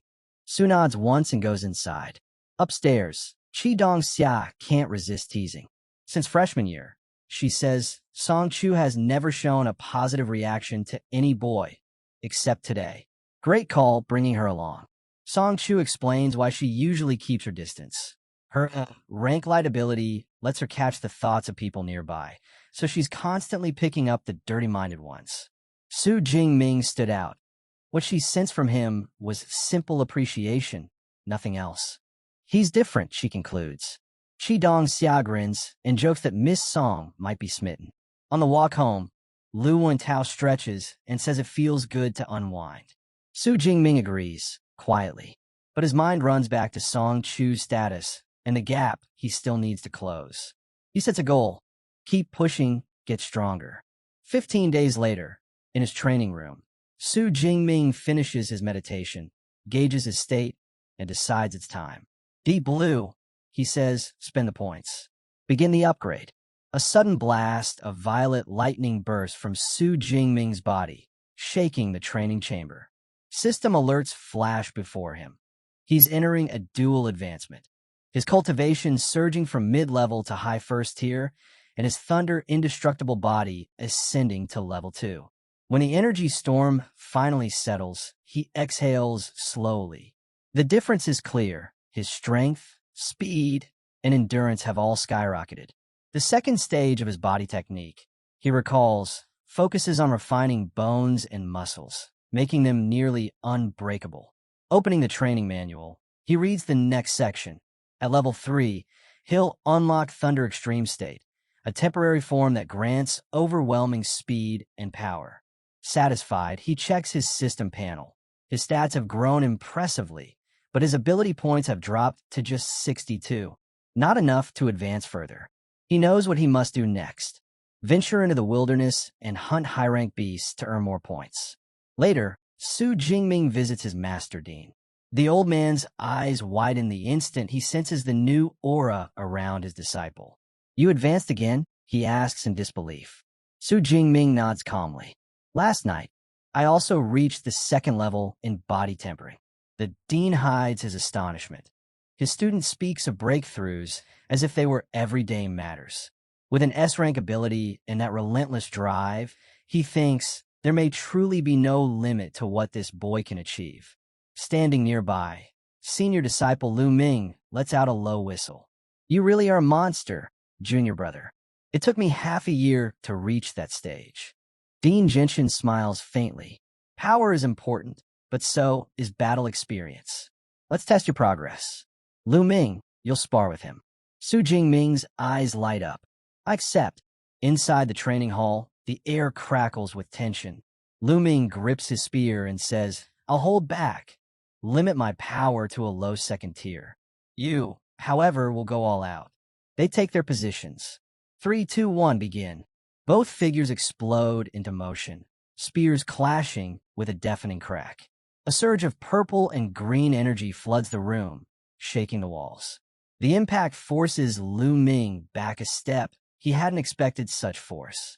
His strength, it's nearly equal to mine, he thinks, astonished. Su Jingming, surrounded by arcs of lightning, feels the rush of battle pulse through his veins. For the first time since obtaining Deep Blue, he's met an opponent who can truly match his strength. Seeing an opening, Su Jingming gathers a crackling sphere of lightning in his palm and hurls it forward. Thunder Prison. The orb bursts through the air, exploding with blinding force and forcing Lu Ming onto the defensive. Before his senior can recover, Su Jingming lunges ahead, following up with a flurry of lightning spears, each one crackling with energy. The attack chain resembles his chain thunder gun technique, executed in perfect rhythm. Lu Ming narrows his eyes and smirks. "So you're using the same combo that took down Li Zhou? Impressive, but I'm no freshman." He thrusts his hand forward, summoning a raging storm of teal lightning. Jade Pivot True Thunder. The two attacks collide with a thunderous roar. Electric arcs lash through the air, the entire training hall trembling under the sheer power of their clash. For 20 relentless minutes, their battle rages. Lightning flashing, energy exploding, every strike pushing both fighters closer to their limits. At last, the storm subsides. Su Jingming, breathing heavily, steadies himself with his spear. "I'm out of divine thunder energy," he says quietly. "You win, senior brother." Lu Ming shakes his head. "Not quite. You didn't lose because of ability, only because your energy reserves ran dry. If we'd been equal in that, the result might have been different." Dean steps forward, eyes gleaming with pride. "That was an incredible display. I expected an easy win for Lu Ming, but the two of you were neck and neck to the end. Truly an extraordinary match." Lu Ming glances at his junior brother and asks, "Do you know what level your combat power reached just now?" Su Jingming looks at him, unsure. Lu Ming's expression turns serious. "You've already reached a strength unmatched in the second tier. No one stands above you there." The words hang in the air. Su Jingming grips his spear tighter, silent for a moment. Then his eyes sharpen with resolve. This wasn't the end. It was only the beginning. After the grueling battle, Dean finally raises his hand, signaling the end of training. That's enough for today, he says firmly. Everyone rest. Moments later, the butler, Uncle Fu, enters carrying a tray filled with glistening spirit fruits. These are perfect for recovery after an intense session, he explains with a gentle smile. The rich aroma of the fruits fills the air, easing the lingering tension. As the others begin to relax, Su Jingming steps forward. Master, he says respectfully, I have a request. Dean looks up from his seat. Speak. I plan to take a trip to the wilderness, Su Jingming states. I'll be leaving the university for a while. The dean's eyes narrow slightly. How long is a while? Over a month, Su Jingming replies. I intend to return right before the freshman competition. The response makes the dean's expression turn serious. A month in the wilderness, he repeats. That's not the same as the examination zones. Out there, there's no army to protect you. The beasts move unpredictably, and if you run into a high-tier one, he pauses, his tone sharpening. Even a single mistake can cost your life. Despite the warning, Su Jingming's gaze remains steady. Dean studies him for a moment longer before exhaling. You've already made up your mind, haven't you? Su Jingming nods. Then I won't stop you, the dean says finally. He places a firm hand on his disciple's shoulder. But remember this, if you ever find yourself in danger, you run. Do not hesitate. Power means nothing if you're dead. The path to strength is filled with life and death trials. But since you've chosen this road, you must walk it with clear judgment.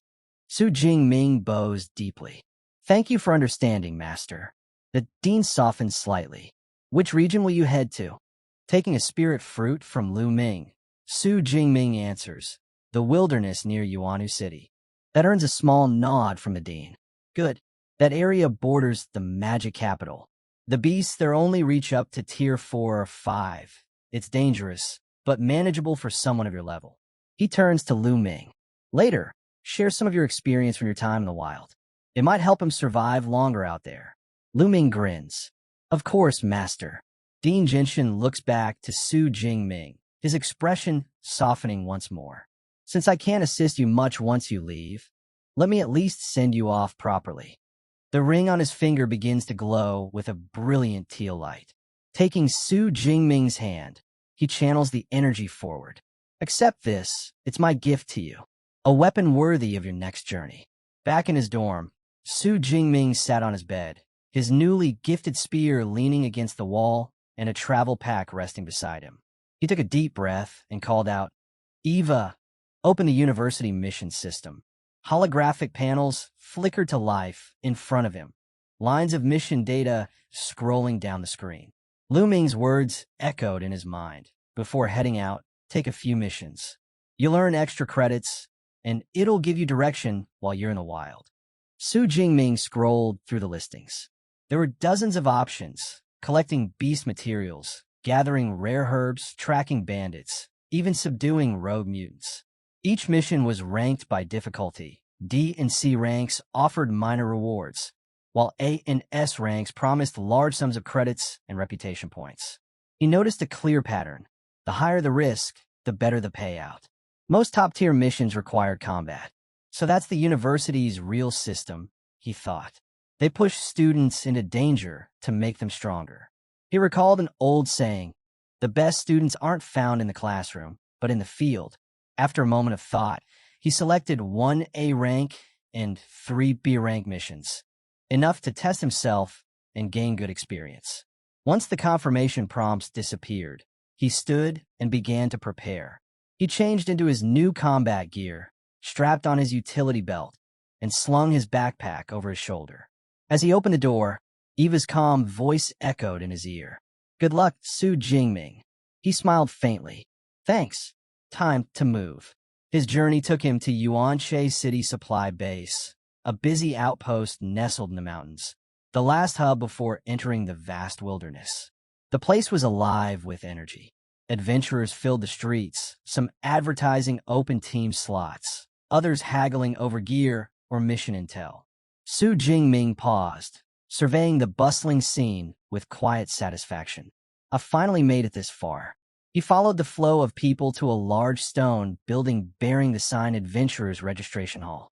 Inside, the air buzzed with conversation and the metallic scent of weapons. Rows of armed men and women waited their turn at the counters. At one of them stood a poised woman in a red dress, her demeanor professional yet warm. As he approached, she greeted him with a polished smile. "Welcome, sir. How may I help you today?" "I'm here to register as an adventurer," Su Jingming replied, presenting his identification card. The woman glanced at it, her eyes widening slightly when she saw the emblem of Modu Superpower University. "A Modu University student?" she said, clearly impressed. "It's rare for someone of your rank to enter the wilderness this early. Most wait until they reach mid-second tier." Su Jingming said nothing, only giving a calm nod. She processed the application, explaining that registration might take a little while. "Please, make yourself comfortable in the hall while we finalize the paperwork." "Understood," he replied. While waiting, Su Jingming walked slowly through the room. Around him were hardened adventurers, some laughing over old hunts, others checking their gear in silence. He watched them closely, taking in the atmosphere of those who live by their strength. For the first time, he felt it clearly. He was no longer just a student. He was stepping into the real world. A loud commotion suddenly ripples through the hall. Voices rise near the entrance as several adventurers turn to look. "Is that her?" One of them whispers. "It's Jiang Chuxian, the goddess from Modi University," another exclaims, eyes wide. "Man, she's even more stunning in person." All heads turn toward the doorway, where a striking woman strides in with confident grace. Her long white hair flows behind her, and dark sunglasses hide her eyes. Two muscular bodyguards flank her, while a cameraman follows, recording her every move. The hall erupts in chatter. "She's really here filming again?" someone murmurs. "Her videos always get millions of views." "Millions?" another scoffs. "She passed 15 million followers last month. She's basically a celebrity now." A third man sighs dramatically. "I'd give 10 years of my life just to be her boyfriend." Ignoring the excitement, Jiang Chuxian walks past with calm composure, her confidence radiating with every step. From a distance, Su Jingming watches quietly. He recognizes her uniform badge, another Modi University student. "So she's from the same place as me," he thinks, noting that her beauty rivals even Song Chiuyun's. He makes a mental note, but keeps to himself. Before he can dwell on it, the receptionist calls his name. "Mr. Su, your registration is complete." He approaches as she hands him a sleek adventurer ID card along with a dark satellite smartwatch. "This device contains wilderness maps," she explains. "It updates in real time with beast activity and danger zones. It'll keep you safe if you stay alert." "Thank you," Su Jingming replies, slipping the watch on his wrist. He turns to leave, but a rough voice stops him. "Hey, kid." A man with greasy hair and shifty eyes blocks his path, his grin a little too wide. "First time heading into the wild, huh? Dangerous place out there. You'll need proper elixirs." Su Jingming gives him a neutral glance. "Oh, what kind?" The man grins and pulls open his coat, revealing rows of small bottles and pills. "First-grade healing elixirs, only 20,000 each. Antidote elixirs for 15,000. And if you've got the cash, I can sell you second-grade ones. Strong stuff, but pricey." Su Jingming tilts his head. "Those prices aren't bad." The man laughs, clearly pleased. "Of course, I'm known for giving fair deals. Everything here's top quality. You won't find better in this base." But Su Jingming's eyes narrow slightly. Something's off, he thinks. He knows the market price. First-grade elixirs run for at least 30 to 40,000 credits. The only reason they'd be this cheap is if they're diluted or fake. His tone turns cold. "Tell me, how many of those do you have?" The man blinks, suspicious. "Enough for you, why?" Su Jingming steps closer, voice calm but cutting. "Because I'm curious. How many other newcomers have you scammed today?" The grin vanishes. The man's expression darkens. He takes a threatening step forward, face twisting. "You trying to mess with me, kid? Think you're funny." The tension in the air sharpens instantly. Su Jingming stays composed, meeting the merchant's glare without flinching and asking simply, "What do you want?" The merchant's lips curl into a sharp grin. He boasts that Su Jingming is the first fool daring enough to challenge him inside the supply base. Before the tension can explode, a young woman with short dark hair strides over, her voice cutting through the noise. She yells at the merchant, calling him by name, Zhao Chunlin, and accuses him of ripping off new adventurers again. Zhao Chunlin's expression darkens with irritation. He shoots Su Jingming a cold look and mutters that his luck won't last forever. As he turns to leave, he leans close, his tone low and venomous, warning Su Jingming not to step outside the base for the next few days, or he'll regret it deeply. When Zhao Chunlin storms off, murmurs spread among the nearby adventurers. They whisper that the newcomer has drawn the attention of the wrong person. One of them mentions that Zhao Chunlin is said to be a mid-level, second-tier user, far above Su Jingming's current rank. The woman from earlier approaches Su Jingming again. She tells him bluntly that Zhao Chunlin holds grudges and advises him to stay inside for now. Su Jingming nods in thanks, but wonders aloud why someone known for scamming isn't punished. She sighs and explains that Zhao Chunlin has strong backing, which keeps everyone's hands tied. Before leaving, she urges Su Jingming to stick to official merchants and not to wander outside. As she walks away, Su Jingming watches her go, quietly thinking she's a decent person in a place like this. Shaking off the encounter, he refocuses on his task. He plans his purchases, healing elixirs, antidotes, and essentials for the month ahead.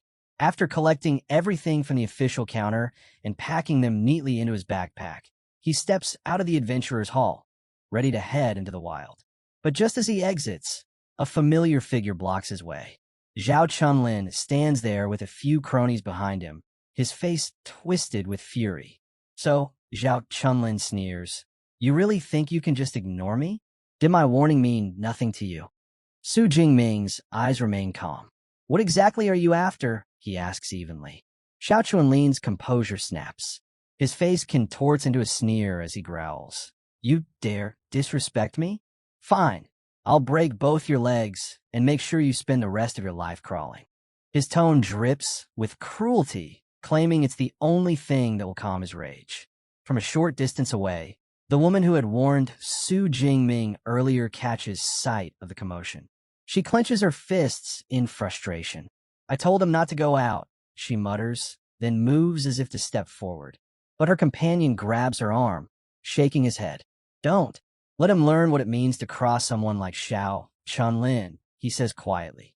Meanwhile, back at the standoff, Zhao Chunlin raises his arm. Dark energy gathers and coils around it like smoke. He smirks, declaring, "You're out of your depth, boy. My C-rank metallic skin makes me invincible. And with this D-rank combat suit, you couldn't leave a scratch on me even if you tried." He lowers his hand, eyes cold. "I'll give you one chance. Pay me 1,000,000 and kneel to apologize. Otherwise, I'll make sure you never walk again."